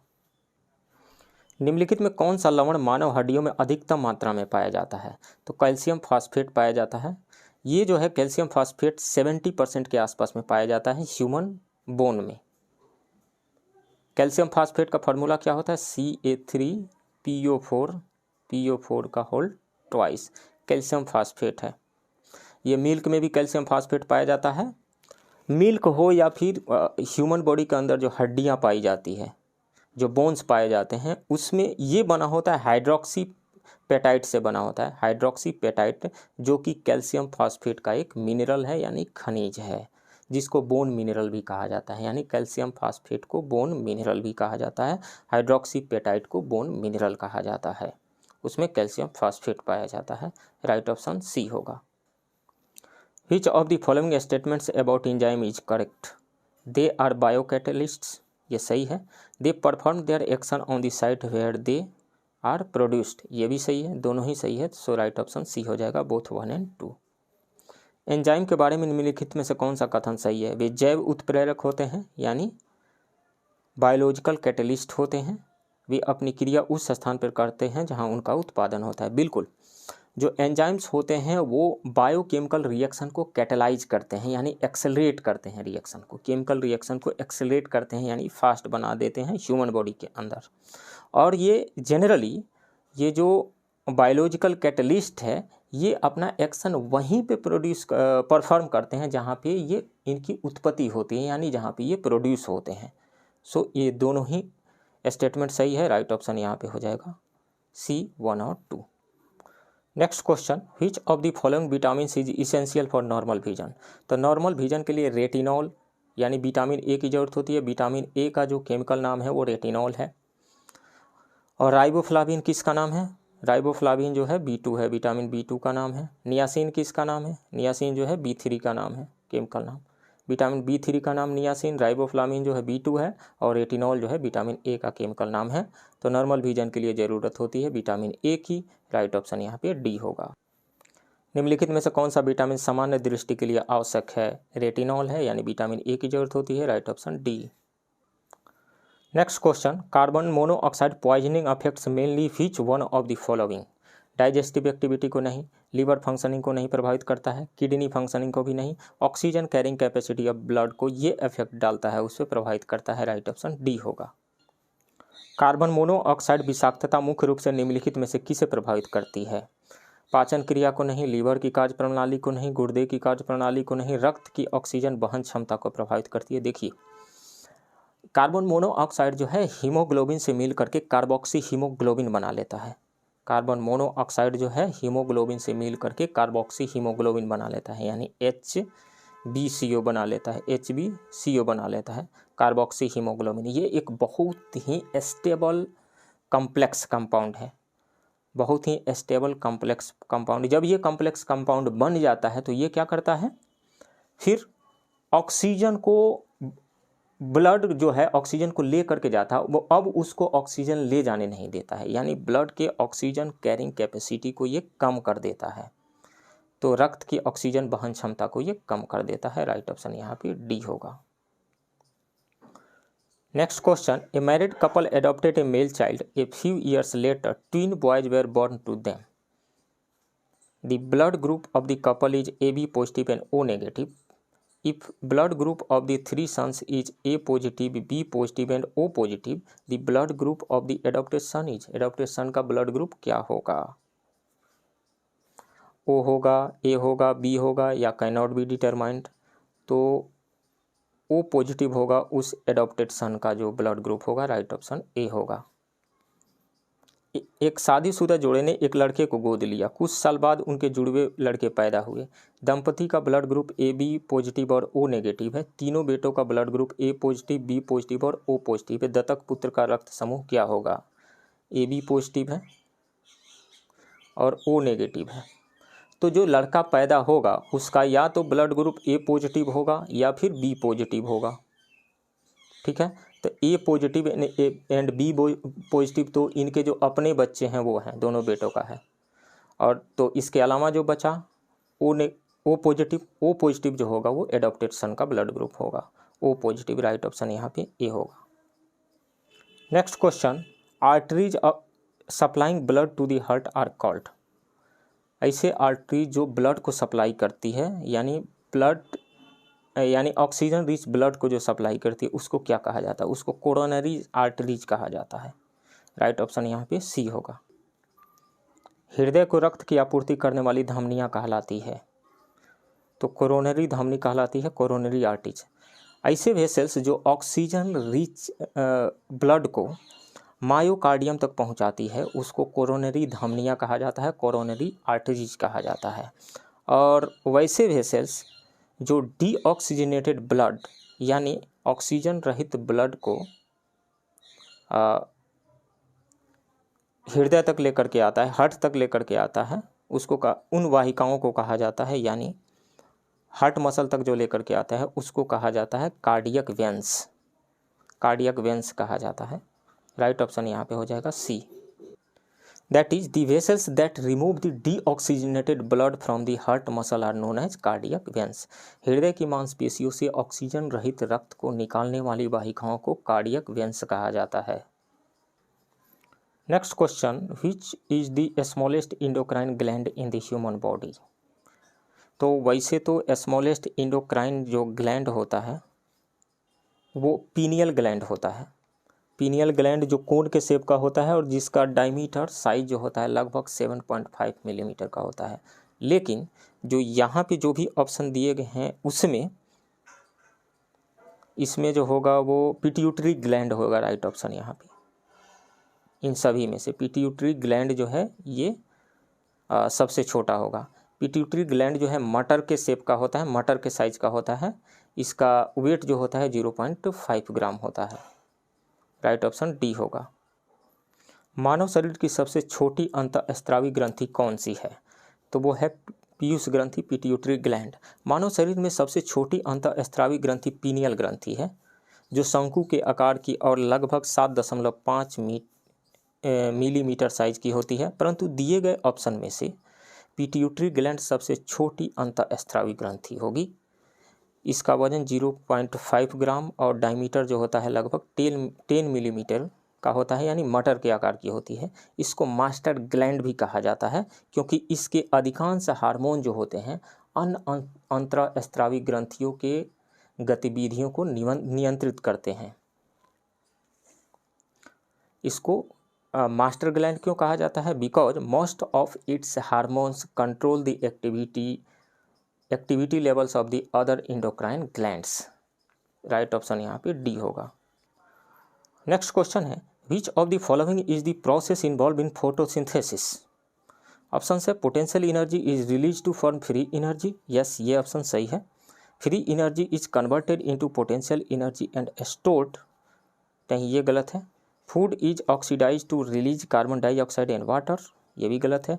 Oxygen is taken and carbon dioxide and water vapour are given out, ये भी गलत है। प्रकाश संश्लेषण में शामिल प्रक्रिया निम्नलिखित में से कौन सी है? तो स्थितिज ऊर्जा मुक्त ऊर्जा बनाने के लिए जारी की जाती है। सॉरी ए ऑप्शन सही नहीं होगा, एक गलत है। मुक्त ऊर्जा को स्थिति ऊर्जा में परिवर्तित कर संचित किया जाता है, ये सही है, बी सही है। कार्बन डाइऑक्साइड और पानी को मुक्त करने के लिए भोजन का ऑक्सीकरण होता है, ये गलत है। ऑक्सीजन लिया जाता है और कार्बन डाइऑक्साइड और जलवाष्प बाहर किया जाता है, ये भी गलत है। देखिए, ऐसे देखा जाए तो पृथ्वी पर ऊर्जा का यानी एनर्जी का मेन जो सोर्स होता है वो सोलर रेडिएशन होता है, जो फोटोसिंथेसिस के द्वारा केमिकल एनर्जी में ट्रांसफॉर्म या कन्वर्ट हो जाता है, जिसका use photosynthetic and non photosynthetic organism समान रूप से करते हैं। सोलर एनर्जी का यूजफुल केमिकल पोटेंशियल एनर्जी में कन्वर्ट करके फोटोसिंथेसिस, मतलब सोलर एनर्जी का यूजफुल केमिकल पोटेंशियल एनर्जी में कन्वर्ट करके फोटोसिंथेसिस सभी जैविक प्रणालियों यानी बायोलॉजिकल सिस्टम्स के लिए मेटाबॉलिक एनर्जी यानी चयापचय ऊर्जा का अल्टीमेट सोर्स है। मतलब सोलर एनर्जी को केमिकल पोटेंशियल एनर्जी में फोटोसिंथेसिस के थ्रू कन्वर्ट होता है, इसलिए फोटोसिंथेसिस जो है वो मेटाबॉलिक एनर्जी का अल्टीमेट सोर्स है यानी अंतिम सोर्स है। सो राइट ऑप्शन यहाँ पे बी हो जाएगा। Next question, detergents used for cleaning clothes are, क्या होते हैं? कार्बोनेट्स होते हैं? नहीं। बाइकार्बोनेट्स? नहीं। बिस्मथेट्स होते हैं? नहीं। जनरली ये होते हैं, यूजुअली ये सल्फोनेट्स होते हैं। राइट ऑप्शन यहाँ पे डी होगा। कपड़े साफ करने के लिए प्रयुक्त होने वाले अपमार्जक हैं, तो ये जनरली जो है सल्फोनेट्स होते हैं। कपड़े की सफाई के लिए यूज किए जाने वाले detergents usually alkyl benzene sulphonate होते हैं। अल्काइल बेंजीन सल्फोनेट्स, ये जो कंपाउंड की जो फैमिली है ये सोप के ही जैसा होता है, लेकिन ये हार्ड वाटर कहें, हार्ड वाटर में ये ज़्यादा सॉल्युबल होते हैं, यानी डिटर्जेंट्स जो होते हैं हार्ड वाटर में ज़्यादा सॉल्युबल होते हैं। और सवाल ये उठता है कि ये हार्ड वाटर क्या होता है? तो हार्ड वाटर उस वाटर को कहते हैं जिसमें कैल्शियम एंड मैग्नीशियम जैसे डिजोल्व मिनरल्स होते हैं। कैल्शियम और मैग्नीशियम के डिजोल्व मिनरल्स जिस वाटर में होते हैं उनको हार्ड वाटर कहा जाता है। और हार्ड वाटर में है जो है सोप जो है झाग नहीं बनाते हैं, डिजोल्व नहीं हो पाते हैं, लेकिन डिटर्जेंट्स आसानी से डिजोल्व हो जाते हैं। और डिटर्जेंट्स में यूजुअली क्या होता है? इसमें होता है alkyl benzene sulphonates. Alkyl benzene sulphonates में इसका यदि हम फार्मूला दें तो ये बेंजीन रिंग हो गया, बेंजीन रिंग, और यहाँ सल्फोनेट ग्रुप जुड़ा हुआ रहता है, SO3Na कह दीजिए या SO3 माइनस कह दीजिए यहाँ, और यहाँ पे कोई अल्काइल ग्रुप जुड़ा हुआ रहता है। अल्काइल ग्रुप कुछ भी ले लीजिए, जैसे CH3 ले लीजिए, CH3, CH2, इसमें X लिख दीजिए और यहाँ पे CH लगा दीजिए, CH से ये जुड़ा हुआ है, फिर CH2X और फिर इधर CH3 जोड़ दीजिए। कोई भी अल्काइल ग्रुप जुड़ा हुआ रहता है, इसलिए इसको अल्काइल बेंजीन सल्फोनेट्स कहा जाता है। तो यही पाया जाता है किसमें? डिटर्जेंट में, alkyl benzene sulphonates. Right option D होगा। Next question, if potential difference and current flowing through a wire is increase twice then electric power is will increase 4 times. Right option B होगा। क्यों? हम जानते हैं P is equal to होता है VI, potential difference into electric current. V को यदि 2V लिख दीजिए और I को 2I लिख दीजिए तो क्या आ जाएगा? 4VI, 4VI, यानी कितने टाइम्स इंक्रीज कर गया power? 4 times. Right option B हो। यदि एक तार के माध्यम से प्रभावित होने वाले धारा में धारा और विभव दोनों को 2 टाइम्स कर दिया जाए, ये यहाँ पे हिंदी का ट्रांसलेशन इन लोगों का गलत है, तो क्या हो जाएगा? तो पावर जो है वो 4 गुना बढ़ जाएगा। एक्सप्लेन मैं कर ही चुका हूँ, P is equal to VI होता है, और इसको 2 भी लिख दीजिए, इसको 2I लिख दीजिए, 4VI हो जाएगा, 4VI यानी 4 टाइम्स इंक्रीज कर जाएगा। Next question, given below are 2 statements, one labelled as assertion and other labelled as reason. Assertion कह रहा है कि transformer is useful for stepping up और स्टेपिंग डाउन वोल्टेजेस, ये बिल्कुल सही है। रीजन कह रहा है कि transformer is device use in DC circuits, ये गलत है। आगे मैं एक्सप्लेन करता हूँ। तो असर्शन सही है लेकिन रीजन गलत है। A is true but reason is false. Right option C होगा। नीचे कथन दिए गए हैं, 2 कथन दिए गए हैं, एक को अभिकथन और दूसरे को कारण के रूप में लेबल किया गया है। कथन दावा कर रहा है, कथन एक कह रहा है कि वोल्टेज को बढ़ाने या घटाने के लिए ट्रांसफार्मर उपयोगी है, स्टेप अप करने के लिए, स्टेप डाउन करने के लिए, ये सही है। ट्रांसफार्मर DC सर्किट में इस्तेमाल होने वाला एक उपकरण है, ये बिल्कुल गलत है। अब देखिए, ट्रांसफार्मर का जो सिंबल होता है ये कुछ इस तरीक़ा से ट्रांसफार्मर है, यहाँ पे एसी करंट है, एसी करंट यहाँ पे ऐसे सिंबल है एसी करंट का, एसी करंट है। इसमें ये प्राइमरी इसको कहा जाता है, प्राइमरी, और इसको सेकेंडरी कॉइल कहा जाता है। ये सिंबल है ट्रांसफार्मर का, सिंबल है ट्रांसफार्मर का। तो एसी जब सप्लाई करते हैं तो थ्रू इलेक्ट्रोमैग्नेटिक इंडक्शन कह दीजिए या फिर म्यूचुअल इंडक्शन के थ्रू यहाँ पे इस सेकेंडरी सर्किट में एक ईएमएफ जनरेट हो जाता है। चूँकि यहाँ एसी हम सप्लाई कर रहे हैं इसलिए यहाँ पर एसी सप्लाई, एसी ही आउटपुट मिलेगा। तो आउटपुट यहाँ पे मिल रहा है तो यहाँ से आप आउटपुट ले सकते हैं, यहाँ पे आउटपुट मिल जाएगा, इसको सप्लाई कर दीजिए। Primary coil, secondary coil. अब देखिए चूँकि एसी सप्लाई किया जा रहा है, एसी अल्टरनेटिंग करंट का मतलब क्या होता है, डायरेक्शन इसमें चेंज होता है, वैल्यू भी चेंज होते रहता है, यानी लेफ्ट टू राइट जा रहा है, कुछ ही समय के बाद में राइट टू लेफ्ट जाएगा, और इसका वैल्यू भी चेंज होते रहता है, साइनोसॉइडल होता है इसका वैल्यू, जैसे साइन का ग्राफ होता है इसे इस तरीके से होता है। तो मतलब टाइम के साथ इसके वोल्टेज का वैल्यू भी चेंज होते रहता है और डायरेक्शन भी चेंज होते रहता है। तो इसका मतलब ये रहा कि सर्किट में, इस सर्किट में जो इलेक्ट्रिक करंट है वो चेंज हो रहा है, इलेक्ट्रिक करंट। तो मतलब ये जो मैग्नेटिक फील्ड प्रोड्यूस कर रहा है सेकेंडरी कॉइल के पास में वो चेंज हो रहा है, तो मैग्नेटिक फील्ड चेंज हो रहा है, तो मैग्नेटिक फ्लक्स चेंज हो रहा है। और जहाँ भी मैग्नेटिक फ्लक्स चेंज होगा, Faraday law of electromagnetic induction कहता है कि वहाँ पे एक ईएमएफ इंड्यूस होगा। यानी सेकेंडरी कॉइल में करंट तभी फ्लो करेगा जब यहाँ पे मैग्नेटिक फ्लक्स चेंज हो, यानी सेकेंडरी कॉइल से एसोसिएटेड मैग्नेटिक फ्लक्स चेंज हो। और मैग्नेटिक फ्लक्स तभी चेंज होगा जब प्राइमरी कॉइल में बदलने वाला करंट फ्लो कर रहा हो, यानी एसी करंट फ्लो कर रहा हो, डीसी नहीं।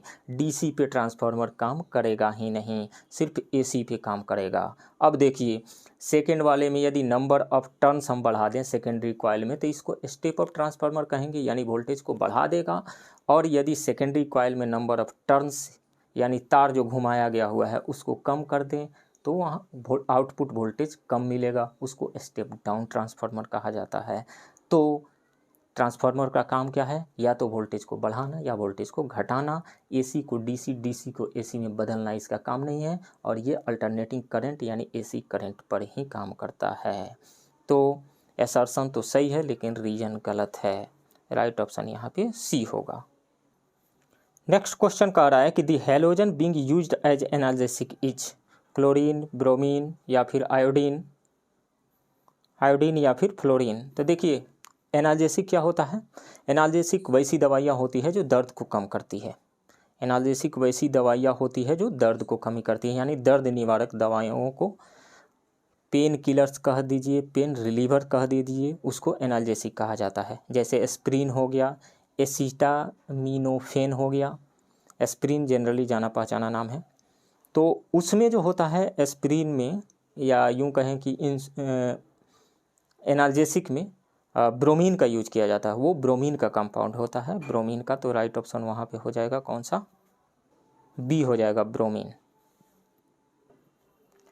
Next insulin hormone is. तो इंसुलिन हार्मोन क्या होता है, देखिए इंसुलिन हार्मोन जो है वो प्रोटीन के चेन से या पेप्टाइड से बना हुआ, यूँ कहें कि पेप्टाइड बॉन्ड से जुड़ा हुआ एक छोटा सा चेन होता है। इंसुलिन एक प्रोटीन चेन या पेप्टाइड होता है जो पेनक्रिया से स्त्रावित होता है।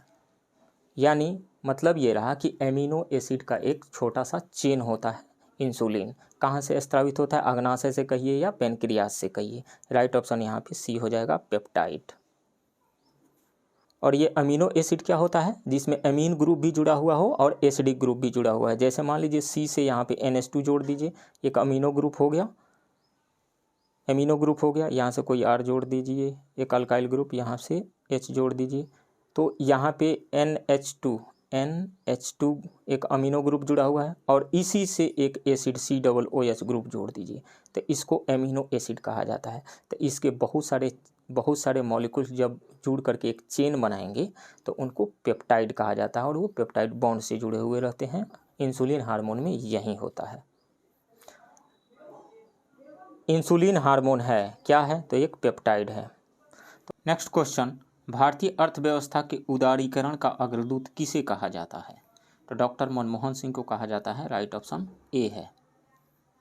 लिबरलाइजेशन यानी उदारीकरण की शुरुआत 1991 में हुई पीवी नरसिंह राव की गवर्नमेंट के समय। उस समय doctor Manmohan Singh finance minister थे। उन्हें लिबरलाइजेशन का अग्रदूत यानी pioneer of liberalisation of Indian economy कहा जाता है। नेक्स्ट क्वेश्चन, वर्तमान में लोगों के आराम का त्याग किए बिना भविष्य के लिए ऊर्जा और अन्य संसाधनों की बचत निम्नलिखित में से किस अवधारणा की परिभाषा है। मतलब ये रहा कि वर्तमान में रिसोर्सेज का यूज करें और भविष्य के लिए भी बचा करके रखें, उसको कहा जाता है सतत विकास। राइट ऑप्शन सी होगा, सस्टेनेबल डेवलपमेंट। नेक्स्ट क्वेश्चन, निम्नलिखित में से कौन सा 20वीं सदी के 60 के दशक के अंत में हरित क्रांति की प्रकृति का सर्वाधिक उपयुक्त वर्णन करता है। हरी सब्जियों की खेती, गहन कृषि जिला कार्यक्रम, अधिक उपज देने वाली किस्मों का कार्यक्रम, बीज उर्वरक जल प्रौद्योगिकी। यही सबसे ज्यादा उपयुक्त वर्णन करता है, सर्वाधिक उपयुक्त वर्णन करता है। राइट ऑप्शन डी होगा यहाँ पे। नेक्स्ट क्वेश्चन, निम्नलिखित कथनों पर विचार करें। अंतर्राष्ट्रीय बाजार में किसी भी मुद्रा की कीमत किसके द्वारा तय की जाती है? विश्व बैंक के द्वारा? नहीं।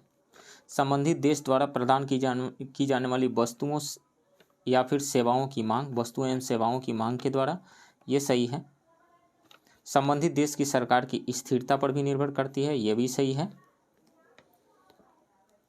विचाराधीन देश की आर्थिक क्षमता पर।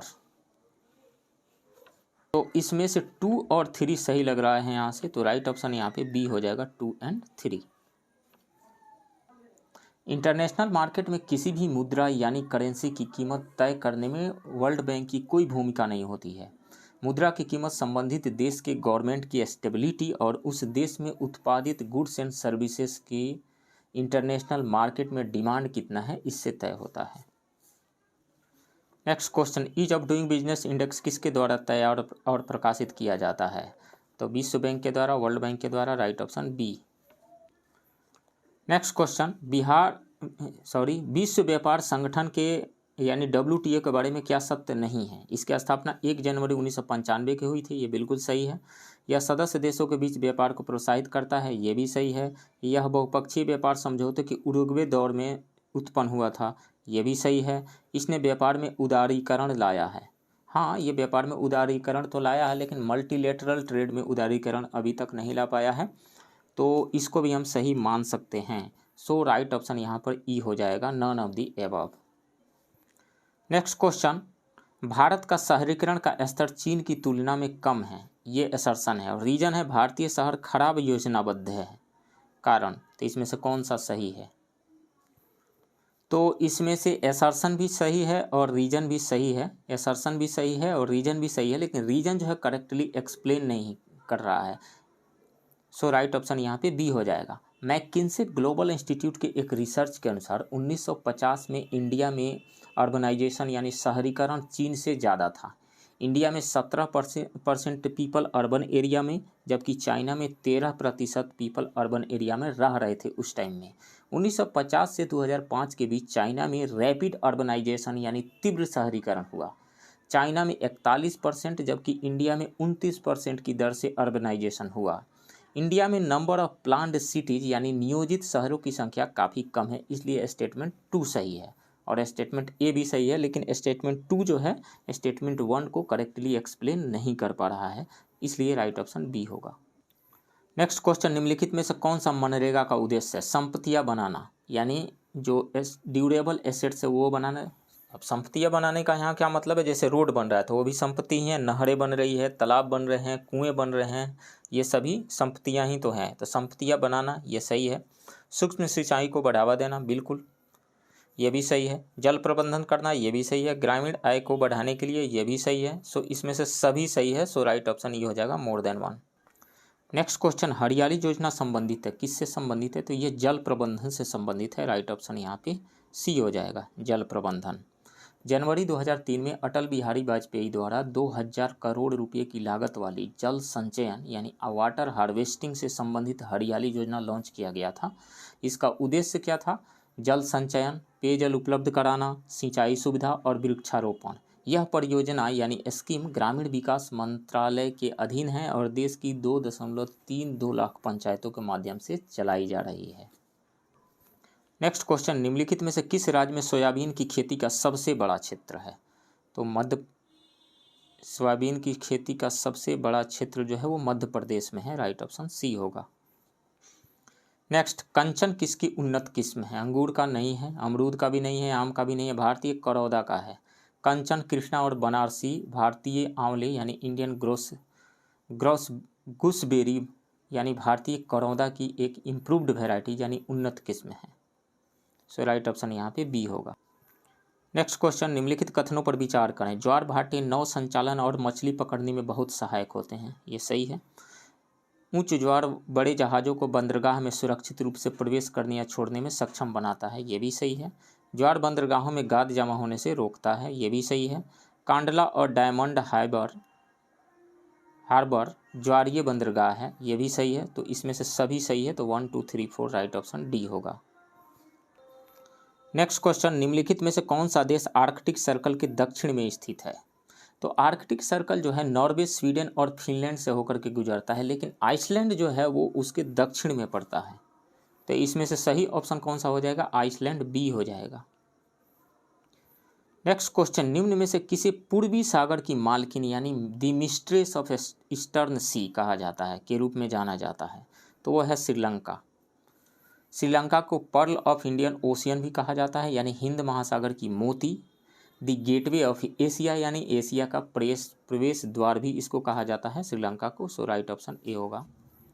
नेक्स्ट, डोनबास क्षेत्र किसके लिए प्रसिद्ध है? तो डोनबास जो है वो यूक्रेन में है और ये कोयला का एक प्रमुख उत्पादक क्षेत्र है, कोयला उत्पादक क्षेत्र है। सो राइट ऑप्शन बी है। इसके बाद 5 क्वेश्चन जो है वो साइंस के हैं, जो साइंस वाले पोर्शन में डिस्कस होगा, साइंस वाला पोर्शन में। नेक्स्ट क्वेश्चन, बिहार की पहली कैबिनेट बैठक का गठन किस वर्ष हुआ था? तो 1946 में गठन हुआ था। 1946 में बिहार का पहला कैबिनेट यानी मंत्रिमंडल बना, जिसमें 2 सदस्य शामिल थे। बिहार के फर्स्ट सीएम के रूप में डॉक्टर कृष्ण सिंह और बिहार के फर्स्ट डिप्यूटी सीएम के रूप में डॉक्टर अनुग्रह नारायण सिन्हा शामिल हुए थे। बाकी मंत्रियों को बाद में शामिल किया गया था, यानी बाकी लोग बाद में शामिल हुए थे। सो राइट ऑप्शन बी होगा। नेक्स्ट क्वेश्चन, निम्नलिखित में से किस स्थान पर प्रथम बौद्ध संगीति हुई थी? तो प्रथम बौद्ध संगीति जो हुई थी वो राजगीर में हुई थी। सो राइट ऑप्शन यहाँ पे हो जाएगा सी होगा। प्रथम बौद्ध संगीति यानी फर्स्ट बुद्धिस्ट काउंसिल अजात शत्रु के शासनकाल में भगवान बुद्ध के मृत्यु के जस्ट बाद 483 ईसा पूर्व में महाकश्यप की अध्यक्षता में राजगीर के सप्तपर्णी गुफा यानी सप्तकर्णी केव में संपन्न हुआ था। और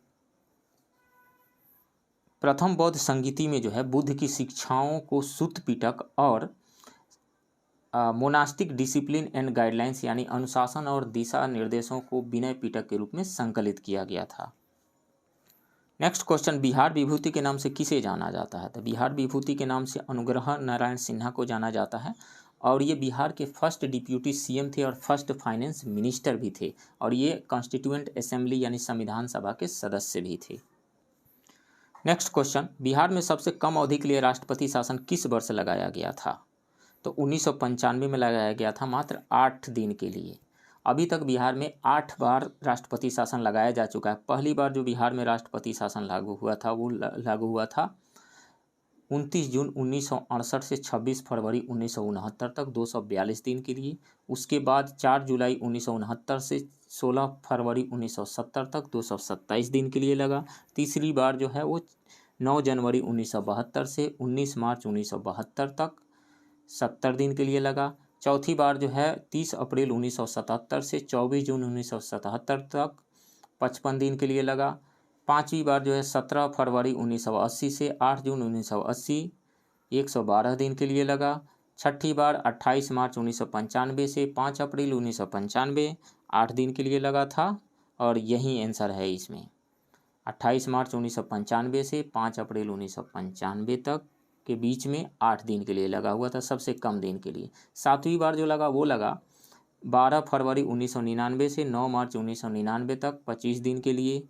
और 8वीं बार 7 मार्च 2005 से 24 नवंबर 2005 262 दिन के लिए। राइट ऑप्शन यहाँ पे ए होगा। नेक्स्ट क्वेश्चन, गोगाबिल पक्षी अभ्यारण्य बिहार के किस जिले में स्थित है? तो वो है कटिहार जिले में स्थित है। राइट ऑप्शन सी है। नेक्स्ट क्वेश्चन, बिहार आर्थिक सर्वेक्षण पहली बार वित्तीय वर्ष के लिए प्रकाशित किया गया था? तो 2006-07 वित्तीय वर्ष के लिए सुशील कुमार मोदी के द्वारा किया गया था, प्रकाशित किया गया था, पेश किया गया था। राइट ऑप्शन बी है। नेक्स्ट क्वेश्चन, ब्रह्मजोनी पहाड़ी किस शहर या कस्बे में स्थित है? तो बोध गया में स्थित है, गया में स्थित है। राइट ऑप्शन सी है। नेक्स्ट क्वेश्चन, निम्नलिखित में से कौन सा बांध बिहार का सबसे पुराना बांध है? बिलासी बांध या ओढ़नी बांध या अपर क्यूल बांध या खड़गपुर झील बांध? तो यही सही ऑप्शन होगा। राइट ऑप्शन डी हो जाएगा। मुंगेर के मैन नदी पर जो खड़गपुर झील बांध है वो 1876 में बनाया गया था और यही बांध सबसे पुराना है। नेक्स्ट क्वेश्चन, मोहम्मद हुसैन खान ने 1857 के विद्रोह का नेतृत्व बिहार में किस स्थान पर किया था? छपरा में किया था। राइट ऑप्शन ए है। नेक्स्ट क्वेश्चन, कुंवर सिंह ने अपना अंतिम युद्ध किस अंग्रेज कप्तान के विरुद्ध लड़ा था? तो वो ली ग्रैंट के खिलाफ लड़े थे। राइट ऑप्शन सी है।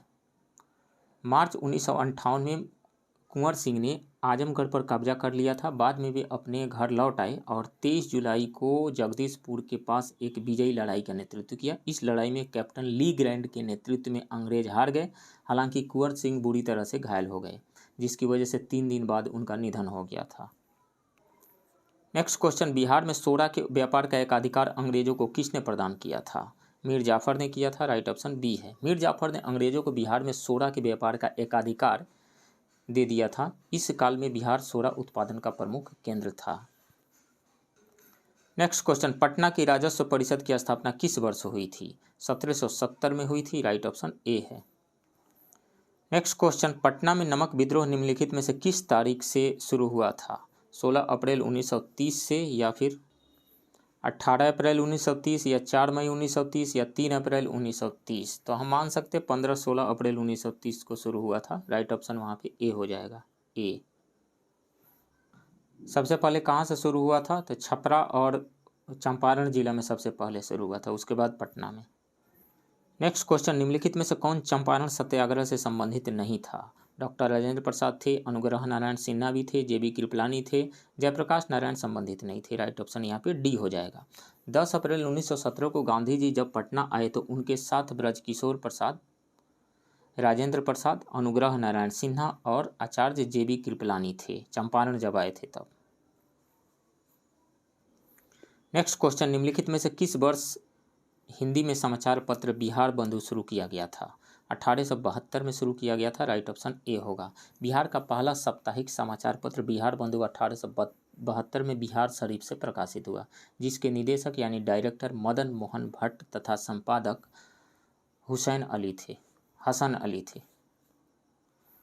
नेक्स्ट क्वेश्चन, निम्नलिखित में से कौन सी पेंटिंग मुख्य रूप से बिहार से संबंधित है? तो बिहार से संबंधित मधुबनी जो है चित्रकला है वो संबंधित है। राइट ऑप्शन सी है। बनी ठनी कहाँ से संबंधित है? राजस्थान से है।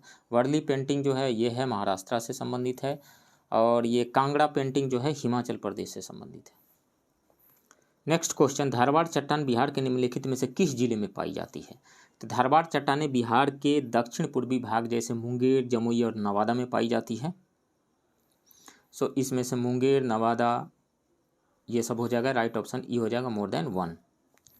नेक्स्ट क्वेश्चन, निम्नलिखित में से बिहार का कौन सा जिला नेपाल के साथ सीमा साझा नहीं करता है? तो मधुबनी करता है, सीतामढ़ी भी करता है, पूर्वी चंपारण भी करता है, लेकिन दरभंगा नहीं करता है। राइट ऑप्शन डी है।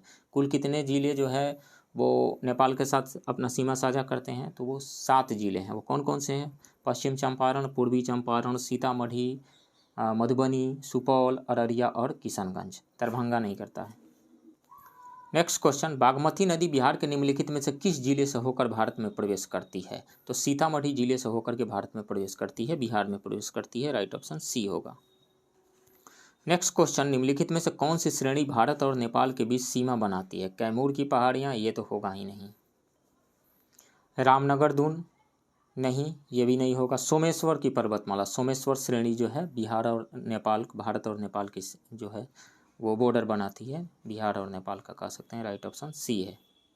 तो फ्रेंड्स, ये रहा पटना के परम IAS के टेस्ट सीरीज़ के हिंदी मीडियम के टेस्ट 2 के क्वेश्चन का डिटेल डिस्कशन। आप बने रहिए इस चैनल के साथ। मिलते हैं किसी दूसरे वीडियो में किसी दूसरे टेस्ट के क्वेश्चन के डिस्कशन के साथ। तब तक के लिए थैंक यू वेरी मच।